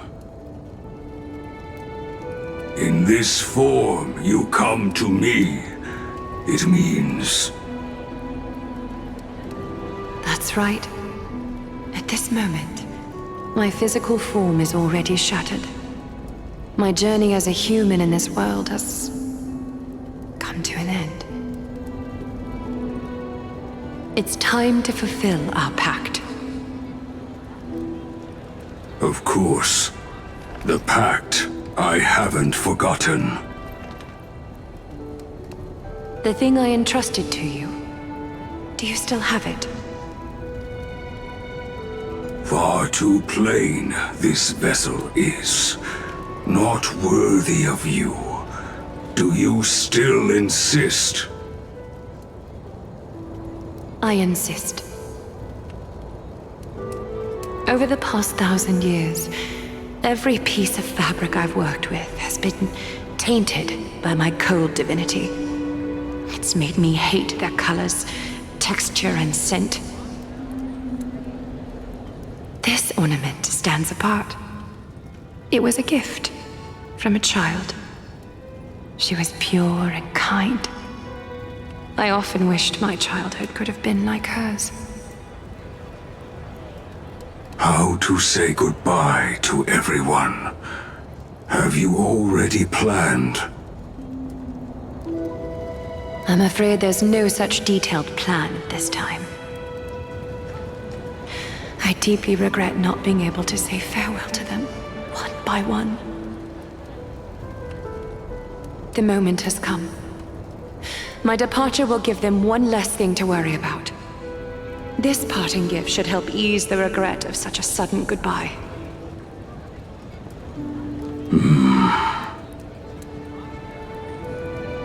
Invented for the Titans, Kremnos' soul-forging technology was Though divinity it retains, filtered out, the remnants of humanity will be.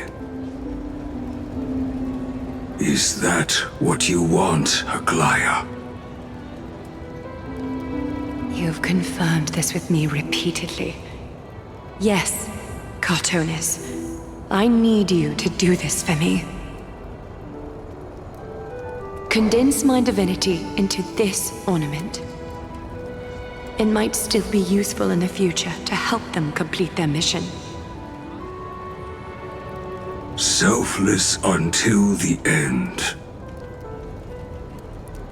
Envy that child, there's no need to. Already lived a grand life your humanity has. Your praise puts my heart at ease, Grand Craftsman. Now, please, take me through the last tempering that fate has to offer.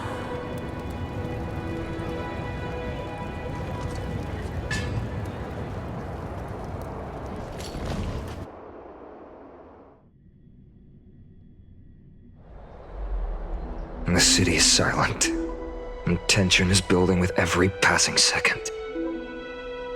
The news is probably spread by now. Every household is locked up tight, and all the market stalls have closed down temporarily.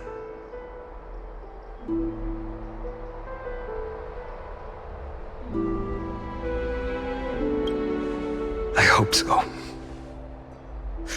I just can't believe she'd be taken down by a handful of assassins. If this is all part of a larger plan, Treby must know something. She just couldn't say it in the message. Let's go find her.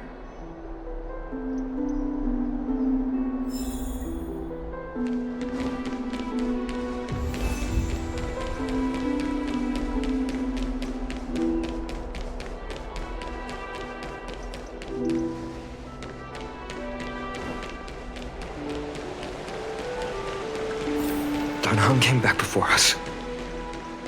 Well, maybe he's heard something.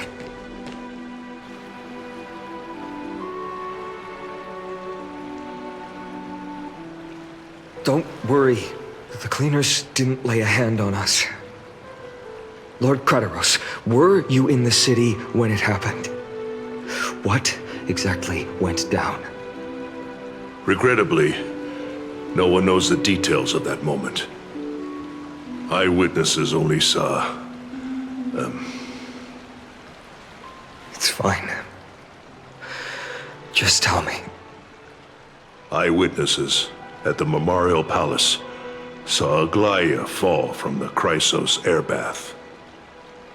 Oh, gods. She showed no signs of life by the time the Holy City guards approached to check. They were too afraid to jump to conclusions. After all, she was a demigod who lived for over 1,000 years, the leader of the Chrysos heirs. Most citizens of the city believed that death couldn't touch her. She was pierced through the heart by a uniquely crafted dagger. I saw it for myself. It's one of the weapons carried by the cleaners.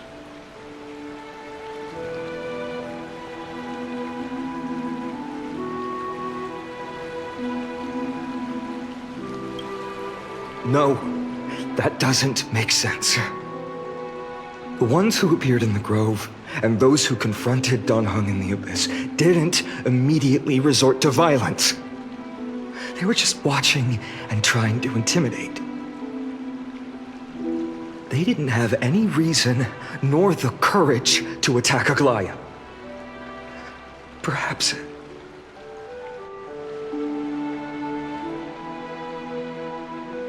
I'll stay here to lead the guards and maintain order.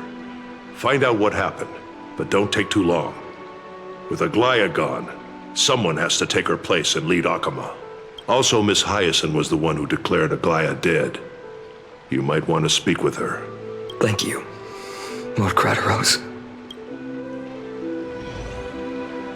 I'll stay here to lead the guards and maintain order. Find out what happened, but don't take too long. With Aglaya gone, someone has to take her place and lead Akama. Also, Miss Hyacinth was the one who declared Aglaya dead. You might want to speak with her.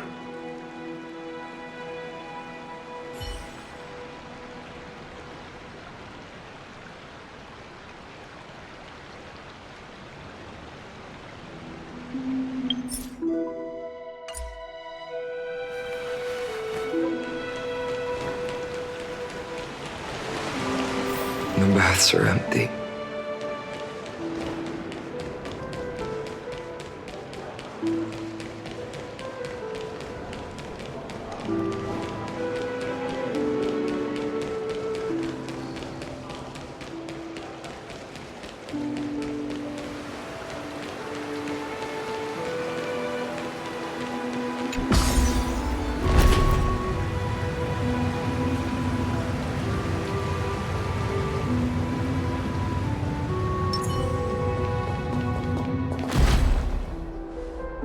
Hyacinth. You're back.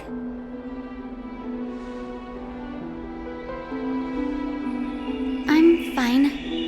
I've been staying close to Lady Treby and Lady Trinan after the incident. It's great that you could come back so quickly. They need someone with them now. Yes, we witnessed her final moments. I tried to treat her immediately, but even the sky's blessings. Declaring her death was the hardest thing I've ever had to do as a doctor.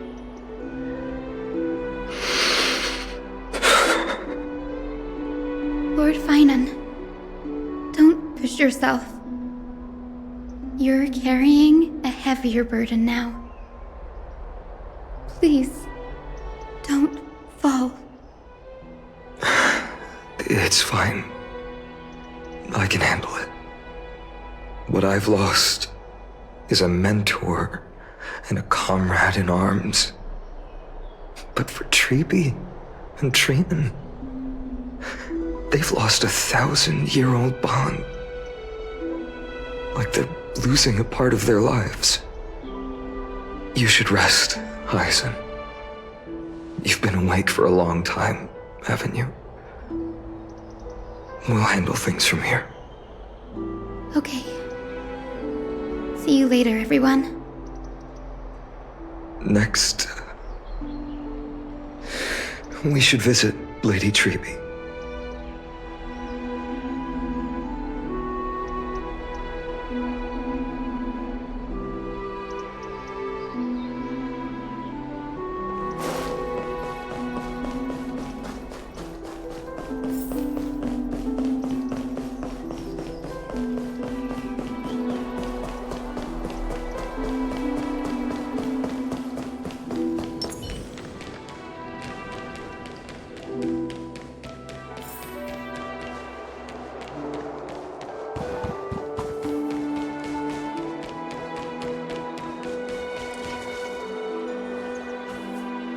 Snowy. Little Gray. You're back. Lady Treby, Snowy, don't. Please don't apologize to us. You went to the grove to prepare yourself for the threats to Akama. You didn't do anything wrong, so don't be hard on yourself. We were always by Aggie's side throughout this long journey, so we understood her thoughts better than anyone. She knew she wouldn't see the end of the Flame Chase journey, yet she gave everything without hesitation. For the future of everyone.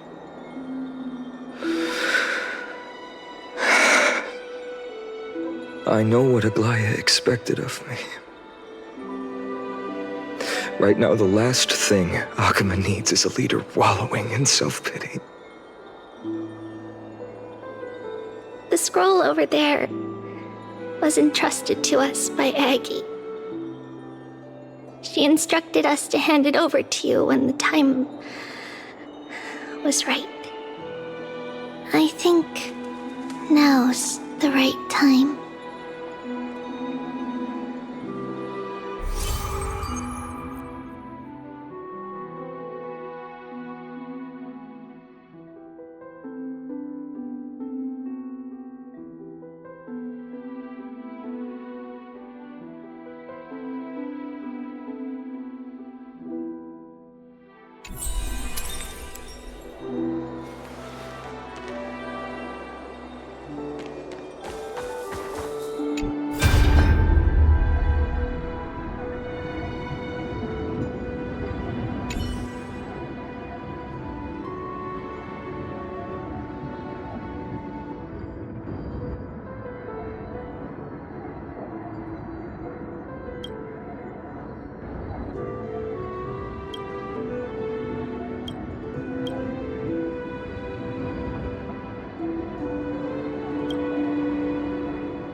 Vinan, my humble student, my trusted colleague.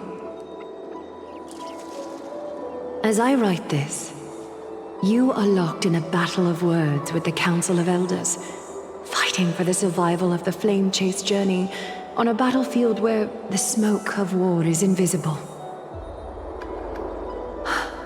I deeply regret and feel guilty for hastily pushing you and the Trailblazer into the debate. But please forgive me. At that moment, I could not afford to show any sign of weakness before you, as it would have crushed your morale. I considered the debate a routine affair, assuming I could win merely with the support and experience we'd accumulated over centuries.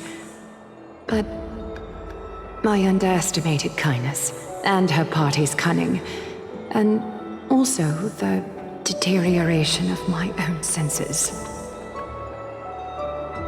The trap was likely set by the debater Calictus. He had prepared a severed golden thread in advance, revealing it to the public when Kindness was faltering in the debate. He claimed I was reading everyone's thoughts with the golden thread to cheat in the debate. I could have countered that low tactic in 100 ways, but my words slipped out before I could even think about them. With deceitful scoundrels like you in the crowd, I have no choice but to rely on the golden thread to keep watch over everything in this holy city. You can imagine the reaction that comment provoked. At that moment, I felt my time was running short. The divinity in this body might be eternal, but that is not the essence of me. I am a daughter of humanity, born of my mother, and I will die as a human. Realizing that my humanity was fading, I began to plan my exit. What kind of departure would not waste such a belated death? I have yet to find the ideal answer. But I knew I couldn't simply fade away in my sleep like anyone else. The serpents have always lurked in the darkness, terrified of their heads being cut off by the golden thread. If my departure were to be calm and uneventful, it would only lead to a swarm of those serpents emerging from their nests. Regrettably, a peaceful death is a luxury I cannot afford. I must feign weakness deliberately to make those serpents lose patience and act rashly. Just as they think they've struck and sunk their fangs into my heels, that's when I'll strike back, igniting the final blaze to burn away the threats hidden in the shadows. The blaze soaring into the sky might sow fear and confusion, but I have no worries about people losing their way. After all, Akima still has you to guide them, Finan. You're not perfect, Finan. I've witnessed your confusion, recklessness, and deep sensitivity, dawn after dawn. The heavy burdens of your past have always weighed you down, inflicting deep pain. Yet, in your way, you are perfect. You embrace everyone's imperfections, always ready to find the precious qualities hidden beneath their rough exteriors, unconditionally. That might be what sets our Sky Father Kefili apart from other deities. They recognize the imperfections in their creations, yet still choose to shine their light on them, offering protection with unconditional love.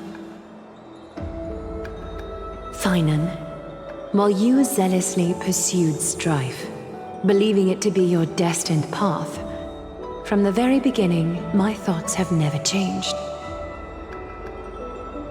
You are the destined world-bearer of Amphorius, the gate to Amphorius's future. Go, complete the flame-chased journey of the prophecy, ignite the stars, and inspire hope in the hearts of humanity.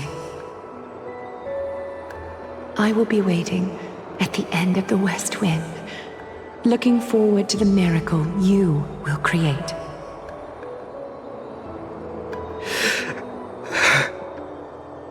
Aglaya, how could I possibly be worthy of the burning torch you've passed into my hands?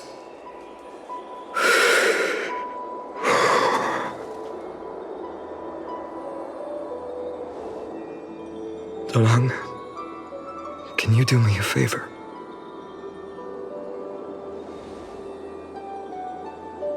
Please deliver a message to Lord Krateros. Have him gather the Holy City guards and the Kremnoans to spread the word from door to door. At the lucid hour tomorrow, Finan will speak at the Marmorial Palace. Urge everyone who has concerns about the Holy City's future and the Flame Chase journey to attend this gathering. Tell them Aglaya has left Amphorius the seeds of hope. Thank you. It's been a harrowing day for everyone. Please make sure to rest well and collect your thoughts. I need to prepare.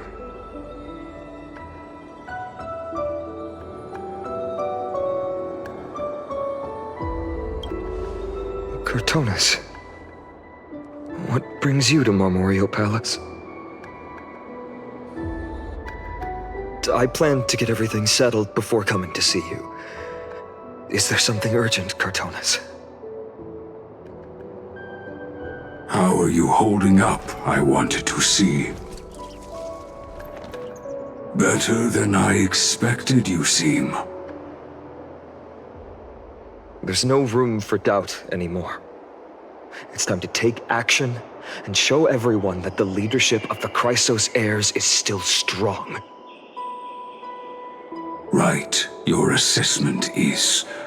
Now, here, take this. Is this it? You've completed it. Dawnmaker, the name I've chosen for it. Before dawn, prepare for battle. For tomorrow, wield your sword. Befits your stature, it does. Chrysos heir. Dawnmaker. Unbelievable. You've never seen that black-clad swordmaster. You've recreated this so precisely, just from what I described. Precise, your description. Imbued it with the power of dawn I already have. Guided by your will, gleam with golden flames, its blade will. Wield it, may triumph always be yours. Thank you, Cartonis. I will use this sword to protect the beings of Amphorius. Another thing there is. What's this? Stored here, the remnants of Aglaya's divinity are.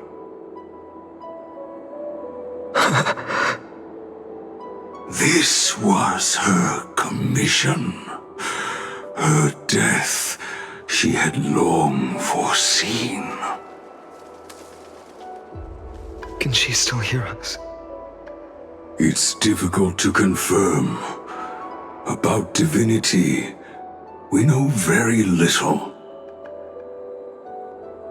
In this way, she wanted to be with you. Always. I understand. Let me keep it. With this, I'll have another constant companion by my side. May this world never have need for a deliverer. Someone told me long ago. But when the world dashed her hopes and fell into disarray, if she could see me now, leading from the front, rallying people against their destiny, she would surely smile.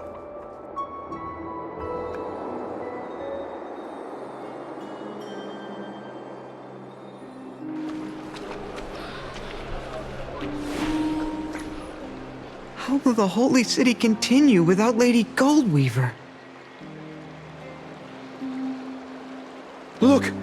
Lord Finan is here.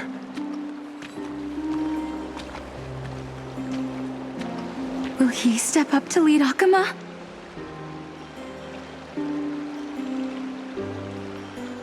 Not long ago, I spoke at the Citizens' Assembly at Dawncloud. I wrestled with every word, searching for the right ones to rally support and keep the Chrysos heir's flame chase alive. In the end, I remembered a lesson from one of my teachers. In battles where words are weapons, outrage and blind passion often overpower reason. I followed his strategy. I painted my opponents as nothing more than pests, tore apart their character, and laid out their crimes. The strategy worked. I secured enough votes to achieve my goal, but afterward, there wasn't even a flicker of joy. I realized that apparent victory masked a deeper failure. In my pursuit of success, I fueled division and strayed far from my very purpose that led me to the Flame Chase journey.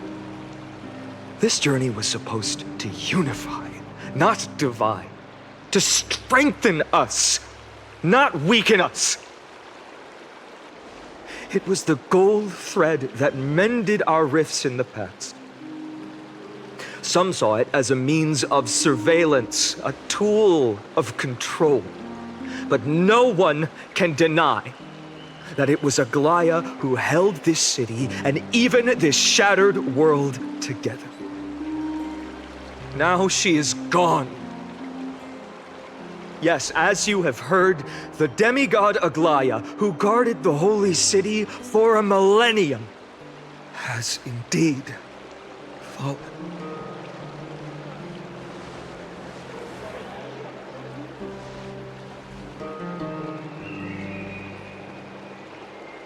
Who murdered Lady Goldweaver? Find the murderer! Make them pay!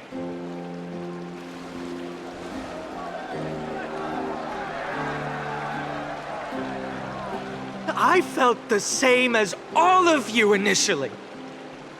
I wanted to stand here beside you, to condemn the sinners, to discuss retribution, and to see justice brought down upon them. But my perspective has changed.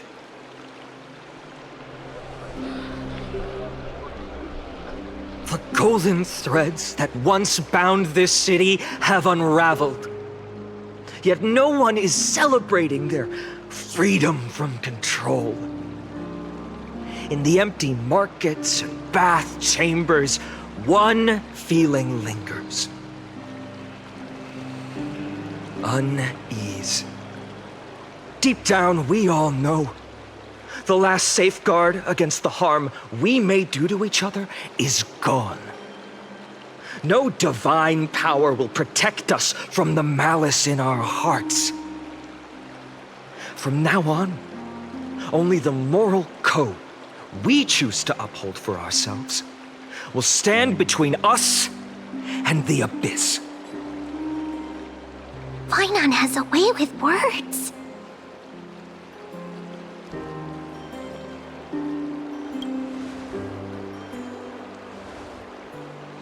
Oh, all right. The flame-chased journey is nearing its end. With only one Titan left for the Chrysos heirs to conquer. Aquila! Before I rise to the skies, I challenge you. Cast out the shadows and malice within your hearts. Let your spirit shine brighter than the sky itself. Let me bear witness. Even without the divine authority of romance, Akama will remain a sanctuary in these end times. A place for the kind people Aglaya dreamed of. The kind of people foretold in prophecy. A better people! Better people! Better people! Better people! Better people! Better people! Better people! I appreciate your willingness to accept the challenge. You have reminded me that Aglaya left me perhaps the simplest duty in the world. To bear the burden of creation, I need only to give one thing. It's a gift she once gave me without hesitation, and now I share it with each of you. Unshakable faith. There's still a long way to go before Amphorius is reborn. But we will not forget the past as we move forward. For the memories of Amphorius will always benefit future generations. Allow me this moment. I want to borrow a few minutes of your time to commemorate a demigod who protected the holy city for a millennium. She was Akama's dressmaker, the leader of the Chrysos heirs, the Goldweaver, Aglaya, and her greatest feat was being a selfless person.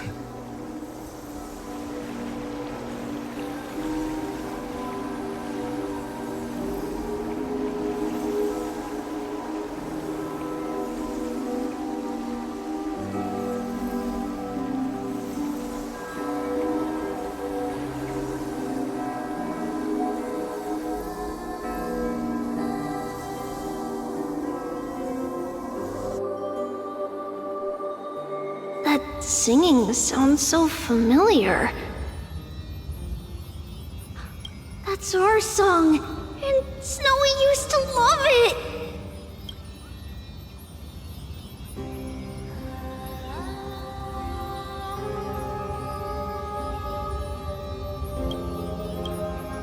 Yes, Lady Trian. For that child filled with anxiety. Your songs always dispelled the clouds in my heart. Even if for just a moment. Snowy was so cute and kind when he was little. Now... you've grown so much. Maybe not as cute, but still just as kind. Time spares no one, so there's nothing we can do.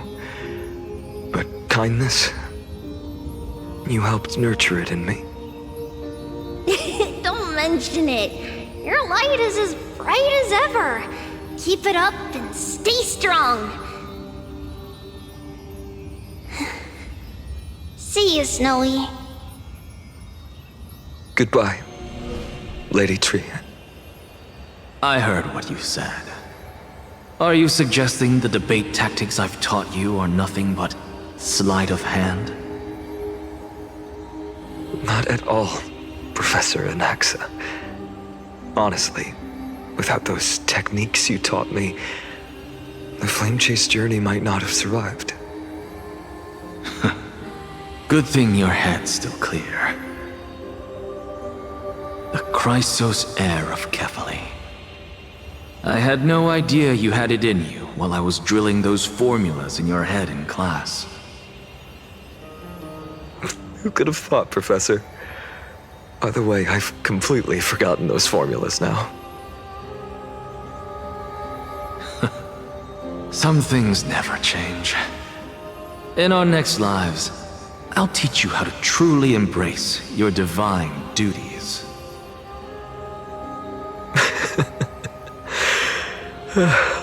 I'll be waiting. Goodbye, Professor Anaxa. Miss Castros? Aren't you going to say something? Lord Finan, you have always been so approachable. Ever since we first met, you've seen me as a friend. It was the first time I understood what everyday friendship was like. But that's dangerous. Dangerous? Laughing and chatting with you, I sometimes forget who I am. And for someone with my kind of power, that's a real hazard. I hadn't thought of it that way.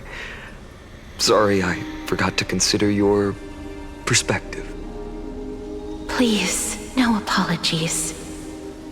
Despite everything, thinking back on the times we spent together makes me really happy.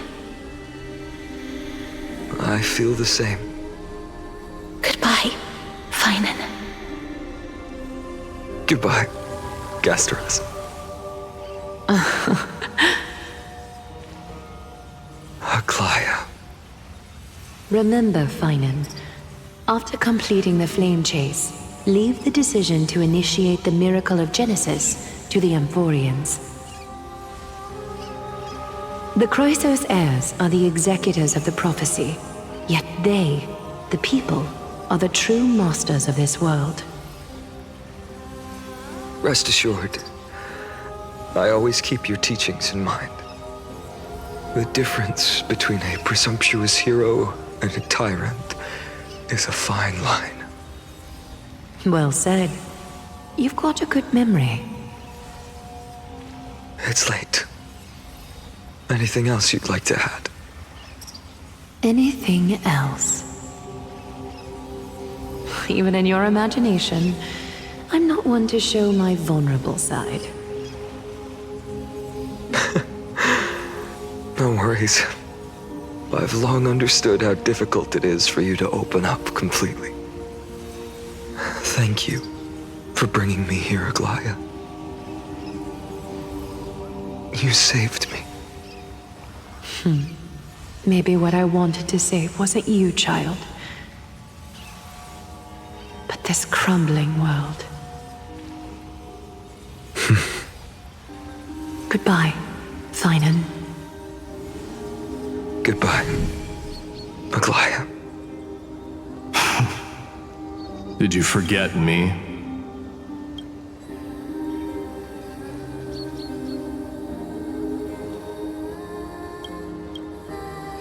Forget you. Like I'd ever. We aren't parting ways forever. You're just off to guard the gates at Castrum Kremnos. Let's not make this a tearful farewell. You know just how to make a person uncomfortable. I have a feeling we'll meet again in this lifetime. Let's have another showdown then. Deliver. That's very confident of you. I've changed since then. Have you seen this sword? It's a masterpiece freshly forged by Cartonis. A bold statement for a mere mortal who hasn't yet claimed the power of a titan. See you around, Finan of Ides Elysiae. It's a date, Mightimos. What a poignant, yet splendid journey. And it's still not over yet, is it? Yes, Cyrene. I was right. In the end, you did become the deliverer in this story.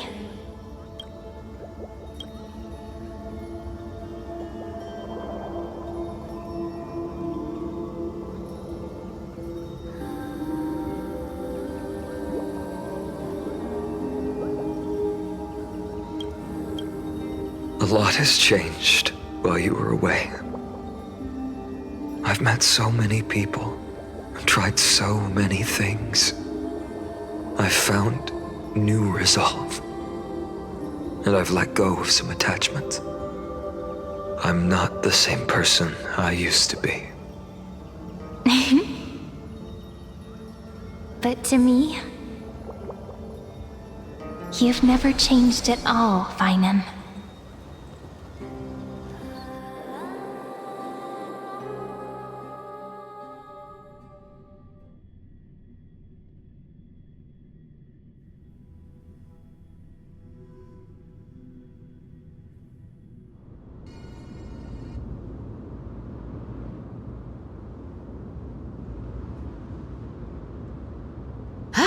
Dawn Cloud, this place holds so many different kinds of memories. I remember you could see the Gold Weaver sign from here, all the way down the mountain. But my eyes aren't what they used to be 1,000 years ago.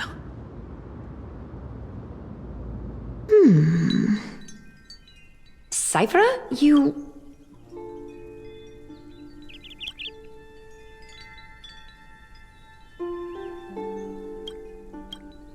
Seamstress. Tell me, does Akama have any treasures so rare that not even your... I mean, our shop has seen? Of course it has. I heard there's a gem of all worlds hidden somewhere in Dawn Cloud. Apparently, it's a piece that fell out of the Dawn device. It's truly a priceless treasure, being a part of Kefali's divine body. Even I, the Gold Weaver, cannot witness its glamour. Gem of all worlds. Nice! Got it! Well, please keep looking after the shop while I... Let me guess, Cyphera. You're probably already plotting to sneak into Dawn Cloud to steal that gem, aren't you? And and your next move is probably trying to sell it to the highest bidder, then distribute that money to the poor and the refugees in the Holy City? Look, seamstress. Are you sure you aren't peeking into my head with your golden threads? You might be skilled at covering up lies, but your compassion is all over your face, plain as day. Don't lie to yourself. Do you honestly think this is the right thing to do, Cyphra? What else am I supposed to do? That's the only thing I can do with my power. You keep talking about how I have the potential to become a good person, or even what people call a hero. But I don't know what I need to do to get there! I can't weave golden dresses like you! I can't sing as well as Miss Hyceelens! And I definitely don't know as much as Big Sis Treeby! The only things I'm good at are the underhanded street smarts that no one even respects.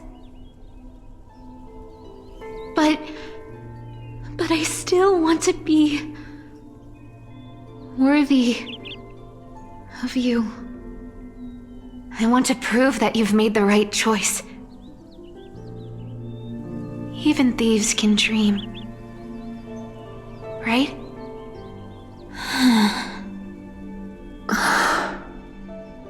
I know, Cyphra. I know. You are justified in your anger. Destiny is never fair. And your path is doomed to be even worse than everyone else's. You are fated to walk in the dark and bear the world's misunderstanding in this journey. But you have to believe that everyone in this world is unique in their own way.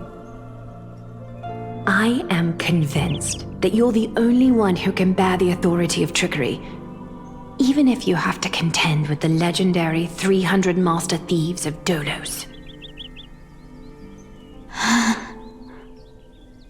Aglaya. I just want everyone to believe that the world is beautiful, and that everyone is simple and kind. If only I could get everyone to believe that. Would that lie become reality? If enough people believed in it, even though it's a lie. Lies will always be lies, Cyphra. But sometimes they can be more noble than the truth. Huh. Are you really planning to just stand there forever? Honestly, sneaking around doesn't suit you, Deliverer.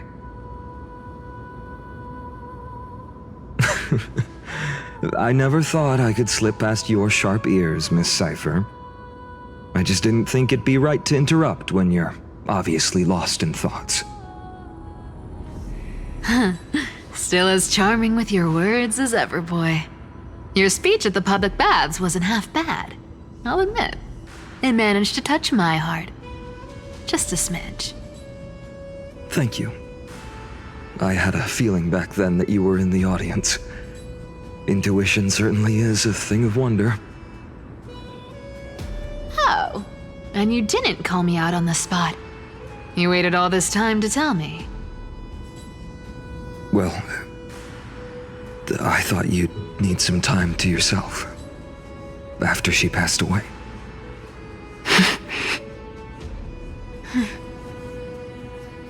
None of your business. Enough small talk. Tell me, what kind of trouble did you run into that you need me, the super old-timer, to step in?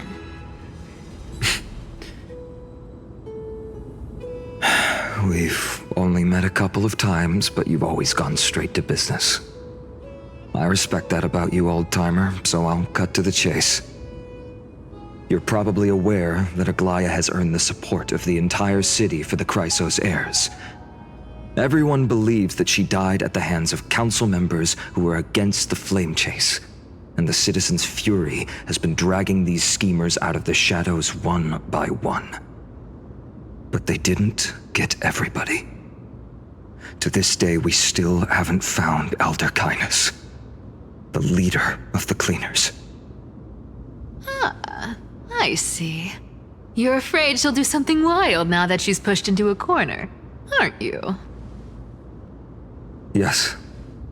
I believe that Kefali's core flame, forever enshrined above the Council Theater, would be the opposition's final trump card against the Chrysos heirs. We're setting out to campaign against Aquila in a few days. With the Chrysos heirs gone, it'll be their best chance to strike. You think those desperate dogs will try to snatch the core flame while you're gone? So, you want me to give them a nice long walk while you're away, right? You sure saw right through me, Miss Cypher. I know exactly what you can do. Godlike speed, perfect disguises, untraceable movement, and that most enigmatic authority of trickery. I have only one request. Please, use whatever tricks you need to protect Kefali's core flame, even if you have to deceive the rest of the Chrysos heirs as well. Uh-huh. Hey, Deliverer. Do you honestly think that there's no way I'll turn you down? Do you even have any plan Bs if I decide to nope out on this? As the demigod of trickery, there are no other trump cards in the world that can outrank you. I'm sure you know the answer to your own question, Miss Cypher. What confidence. You talk as if you have everything in the palm of your hand. Huh. So you did learn a thing or two from her. I'll give you that. Then let me tell you something you don't know. The Flame Reaver. They've been watching Akama closely. You mean... Bet you didn't expect that, huh? I've been tracking them all this time. And this is my conclusion. That lunatic may have lost their mind, but they're no fool. Why do you think they haven't made a move on Akama yet? Professor Anaxa once analyzed this. He thought it was probably because Kefali's core flame was protected by the Council of Elders' secret arts. Ha! Sacred art's my foot! I could break those mechanisms with the flick of my finger. Allow me to let you in on the actual secret. They probably held off from attacking Akama because the Seamstress's defense network was way tougher than you thought. Now that she's gone, and you're heading out to the Eye of Twilight, with the city's defenses in shambles. What a dangerous situation we find ourselves in. But since you're the one who brought it up, I'm guessing you already have a solution in mind. Just look how ridiculously calm you are right now. But you guessed it right. Consider this a 2-for-1 deal. I'll keep that lunatic entertained on top of protecting Kefali's core flame. You owe a big favor after this. You have my deepest gratitude. That Flame Reaver's power is truly unfathomable. Please be careful. Don't forget, Deliverer. There's a fundamental truth in this world. Cyphera will always get the last laugh. No need to worry about a demigod. I'll do my job. So you need to make sure you don't die before you pay me.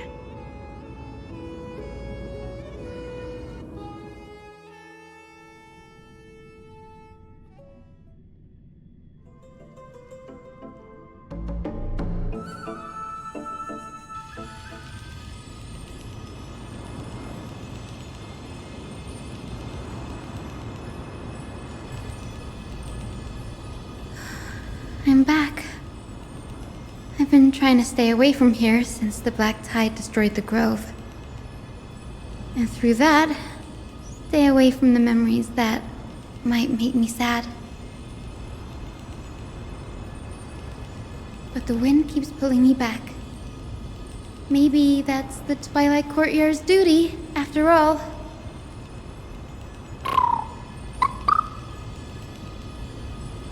I know, little Ika.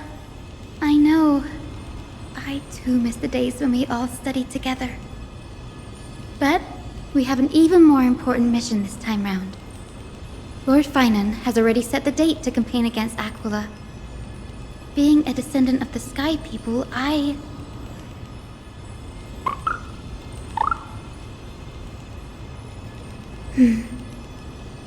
You're right. At least I can still afford to get lost in thought once in a while. Oh, ancestors. Please wait for just a bit longer. The time I spent in the grove deserves some reminiscence.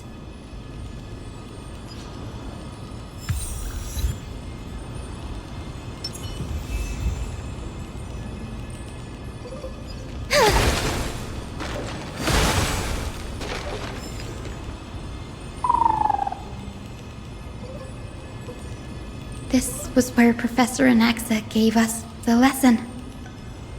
I can still see that day in my mind.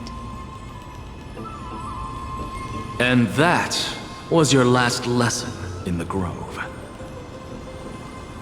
Now, each of you will head off on your own path.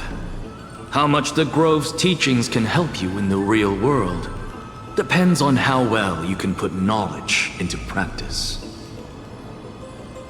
However, heed this warning.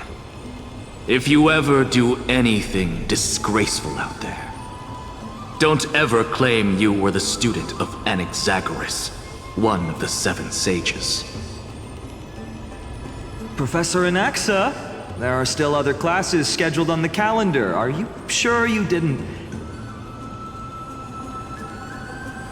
Firstly, call me Professor Anaxagoras.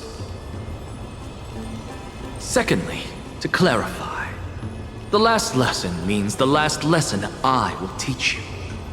I will be entering seclusion from today onwards to research ancient alchemy, and all my teaching activities will be put on hold.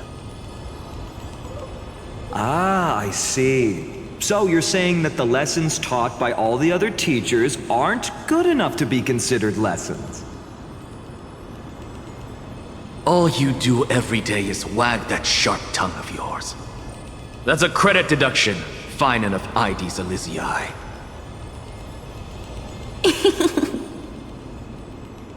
I have nothing left to say. Next. Please wait, Professor. According to the Grove's protocols for a cohort's final class, the lecturer should take some time in that lesson to discuss the students' post-graduation aspirations with them and guide them toward a solid path. Surely you can't skip such a crucial step, Professor.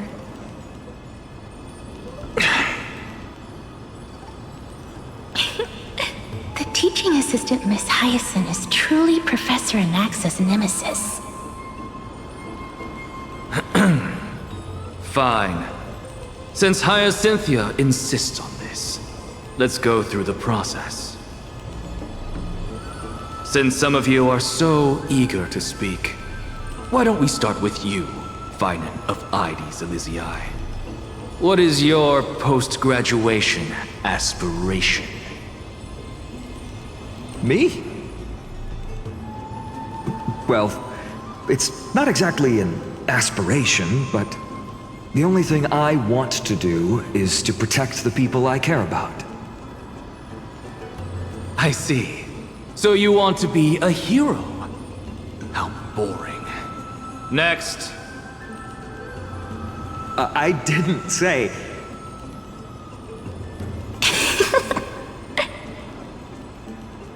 Castorus, you've been giggling for quite some time. How about you go next?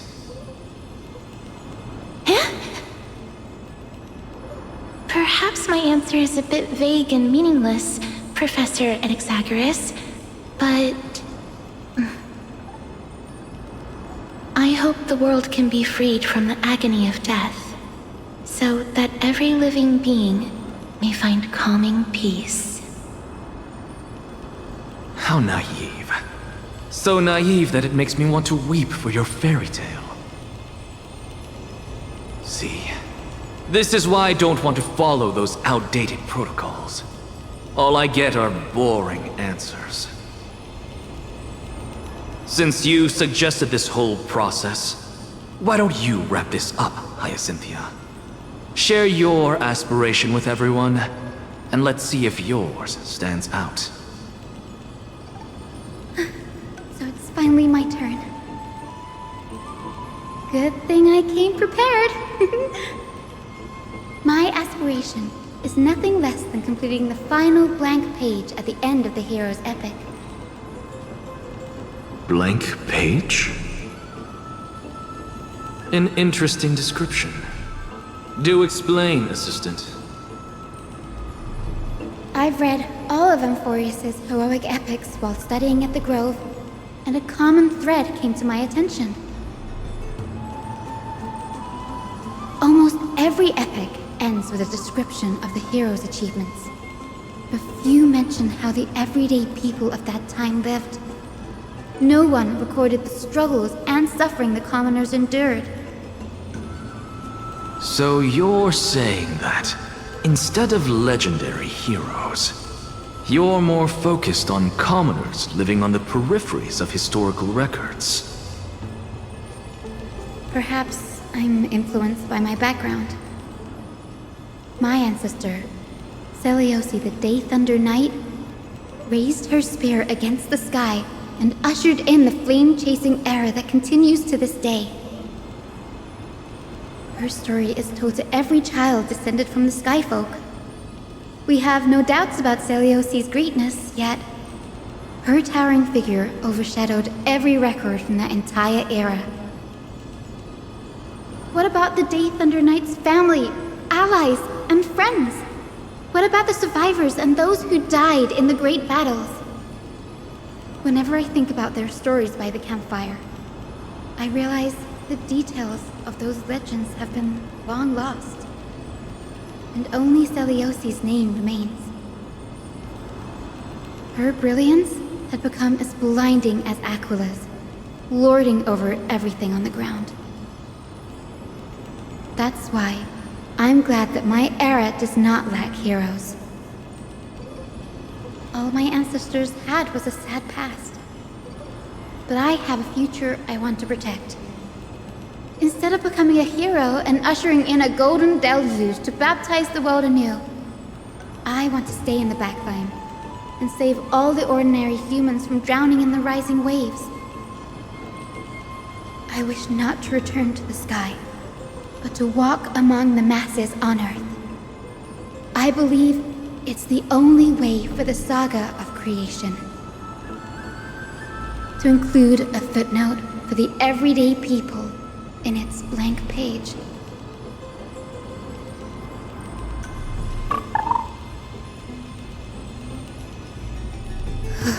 I'm getting embarrassed from remembering how I said all that. But my beliefs have never changed. Now I really have a chance to stay behind the hero's front line and realize my dream. Danny! What are you doing here?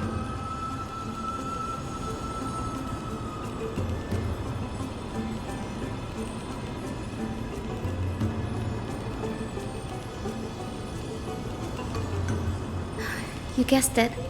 To reach Aquila's realm in the sky, descendants of the Sky People must perform a bloodline ceremony, summon the spirits of our ancestors, and get their blessings. That's the only way for creatures on Earth to forge the rainbow bridge to the sky. And the soul of the first ancestor I want to see is here in the Grove.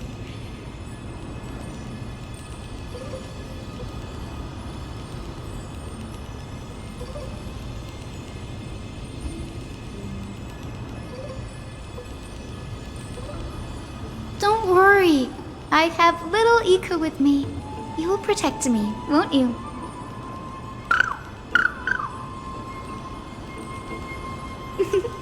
Good, Ika. Well, what brings you here, Danny?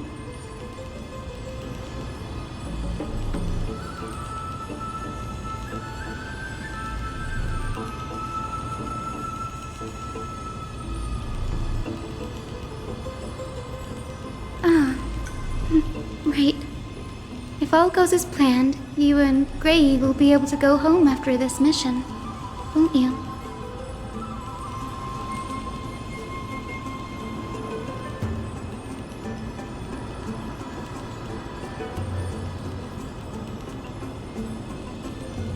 Oh? Could it be that you too have some kind of hidden powers to make prophecies now?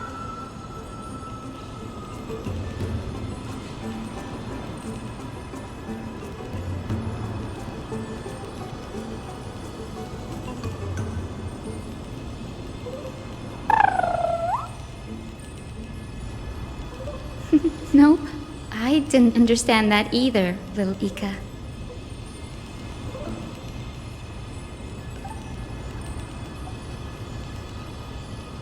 Since we've already met up, why don't you come with me, Danny?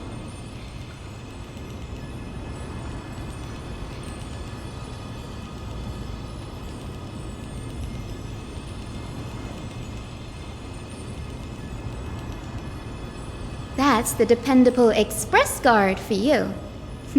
So, shall we get going?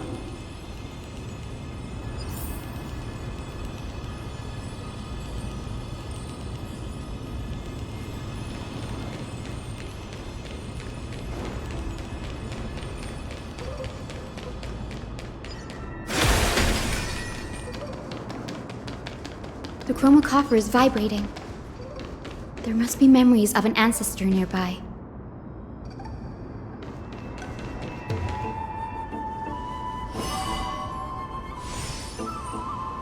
This is the divine object of the Sky People, the chroma coffer. Our ancestors dictated that when a descendant of the Skyfolk is ready to challenge Akula again, they must first awaken the spirits of their ancestors with the chroma coffer and receive their benediction. Only after this can the chosen Skyfolk reascend to the heavens.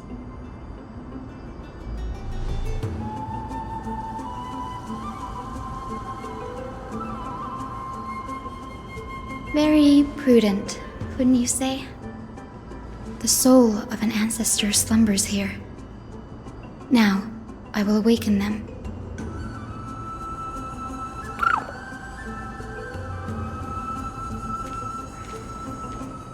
I am Hyacinthia from the Twilight Courtyard, a descendant of the sky who has inherited the duty of flame chase. The time has come to fulfill our clan's destiny. I will join the heroes of the prophecy to return to the sky and retrieve the core flame. Ancestor, please bestow upon me your generous blessing.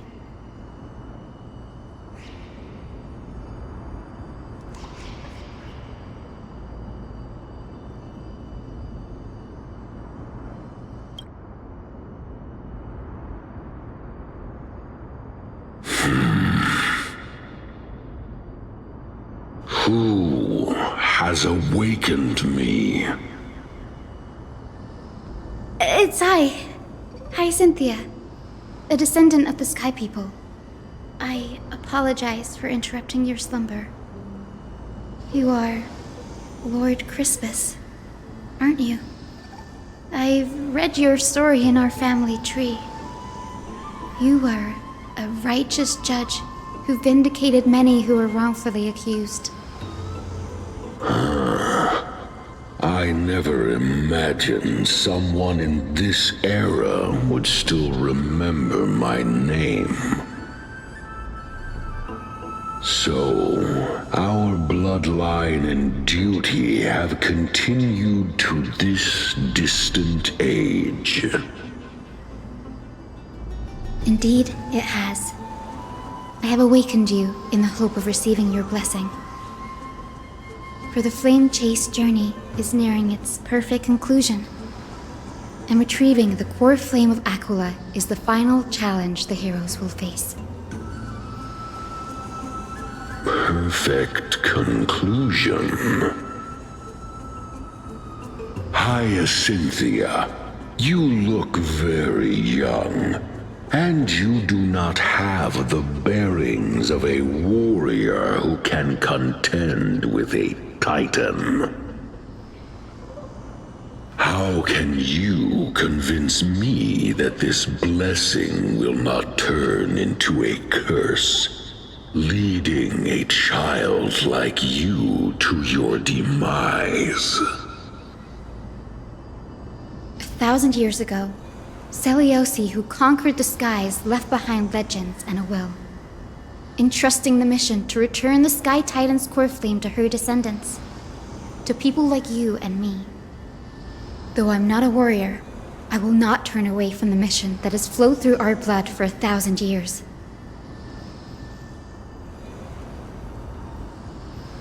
And I am not fighting alone. I have the strongest and most tenacious companions in the world. Amphorius is in an era brimming with heroes. The burden of retrieving Aquila's core flame no longer rests solely on the shoulders of the chosen Skyfolk.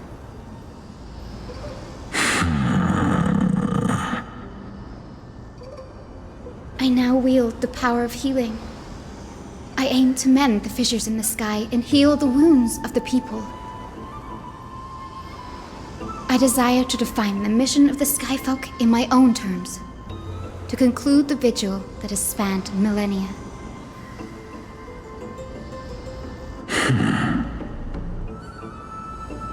I sense resilience in your words. Not an outward resilience, but something deeper within.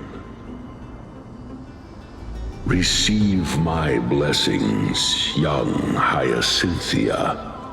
May you gain wings to return to the sky via the bridge of rainbows.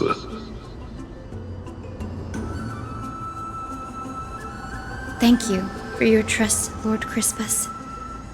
We won't let you down.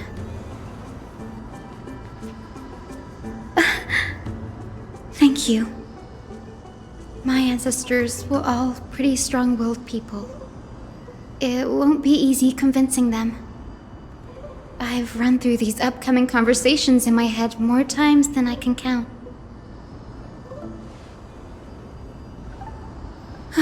Now, the next ancestor on the list. Her spirit is set to rest in the vortex of Genesis. A pity that the ceremony has to be performed in strict order. Shall we head back to Akama together, Danny?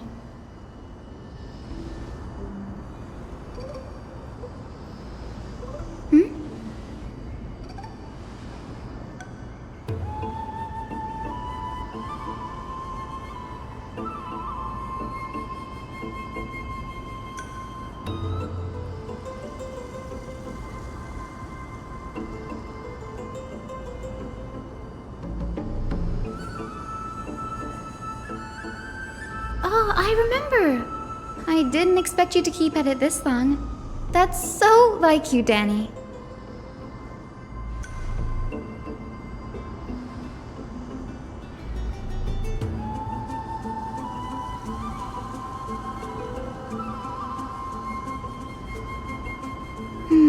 That makes sense.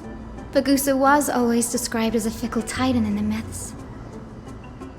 Since you're offering, then let me put your skills to the test, Danny.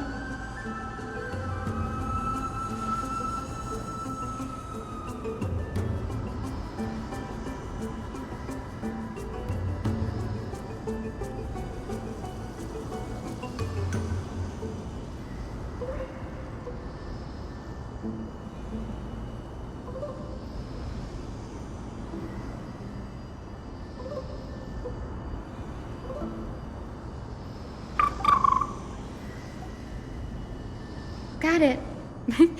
I'm counting on you, Danny.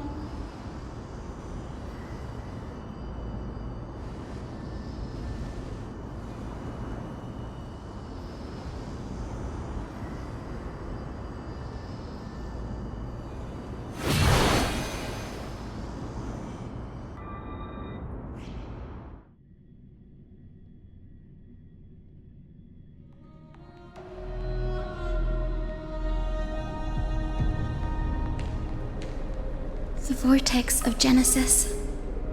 Unbelievable. Danny is full of surprises. But this does feel way more disorienting than the ritual basin. Wait, is Lady Treeby here too? And who is that next to her? Oh, I think I know who that is. Do you have to go already, Syphie? It's been ages since you were last in Akama. You could have taken some time to rest, and we could have caught up. That's alright, big sister Treeby. I've gotten used to life on the road. Staying in this bustling city actually feels off. Besides, your prize student gave me an incredibly tough mission to handle. Cut Snowy some slack, Syphie. He's still so young, yet he's shouldering all the responsibilities Aggie left behind. Besides, Snowy's not the kind to ask for help lightly. Since he came to you, it means you're the best person for the job. You really spoil him, big sis Treeby. Guess I'm past the age for someone to look after me. Syphie. Just kidding. I get it. That deliverer boy does have a certain charisma about him. It reminds me of Aglaia in her prime. Anyway, I'm about to head out. Oh, big sis Treeby, before I go, got a little gift for you. Well, didn't expect you to be so thoughtful. What's in it? That's a part of the game too. If you want to see the full picture of what's inside, you'll have to wait until nightfall. A gift with a mysterious twist? Seriously? Huh? Looks like we have company. Lady Treeby, and this graceful lady must be Miss Cypher. I'm Hyacinthia from the Twilight Courtyard. Everyone calls me Hyacinth. Pleased to meet you. Bright and cheery as a lamp. Well, hello there, pink child. I'm Cyphera from the long-fallen city-state of Dolos. As for the rest, it's all in the history books, so I don't need to repeat it here. So, you're from the Twilight Courtyard. Does that mean... Yes, I'm a descendant of the Sky People, the Chrysos heir about to take over the authority of Sky. Whoa! That's unexpected. I figured Celiosi's descendant would be, I don't know, taller, stronger. Don't judge a book by its cover, Syphie. Zinni is a master of her craft. She's the most skilled and dependable physician in all of Amphorius. Don't worry, Lady Cypher. I may not be as strong and warlike as Lady Celiosi from 1,000 years ago, but I'm confident I can carry out the mission of the Skyfolk. All this talk about missions, you're making it sound way too serious. You've got to look out for yourself, girl. Don't push yourself too hard. I'd hate to see that cute face all scratched out by Aquila's claws. Syphie cracking jokes? Looks like you haven't forgotten what Aggie said all those years ago. Anyway, I've got a mission to handle, so I'll get going. Good luck, Miss Hyacinth. And if things get tough, just let that deliverer take the lead.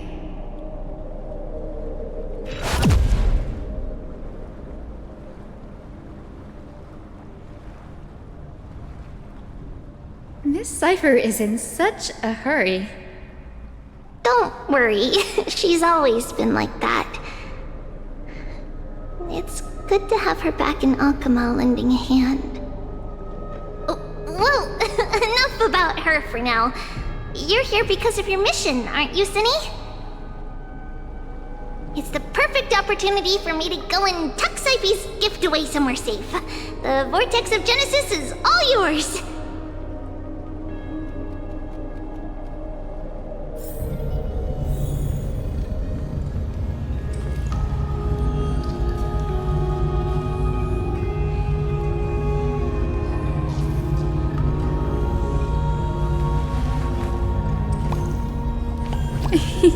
It's squishy.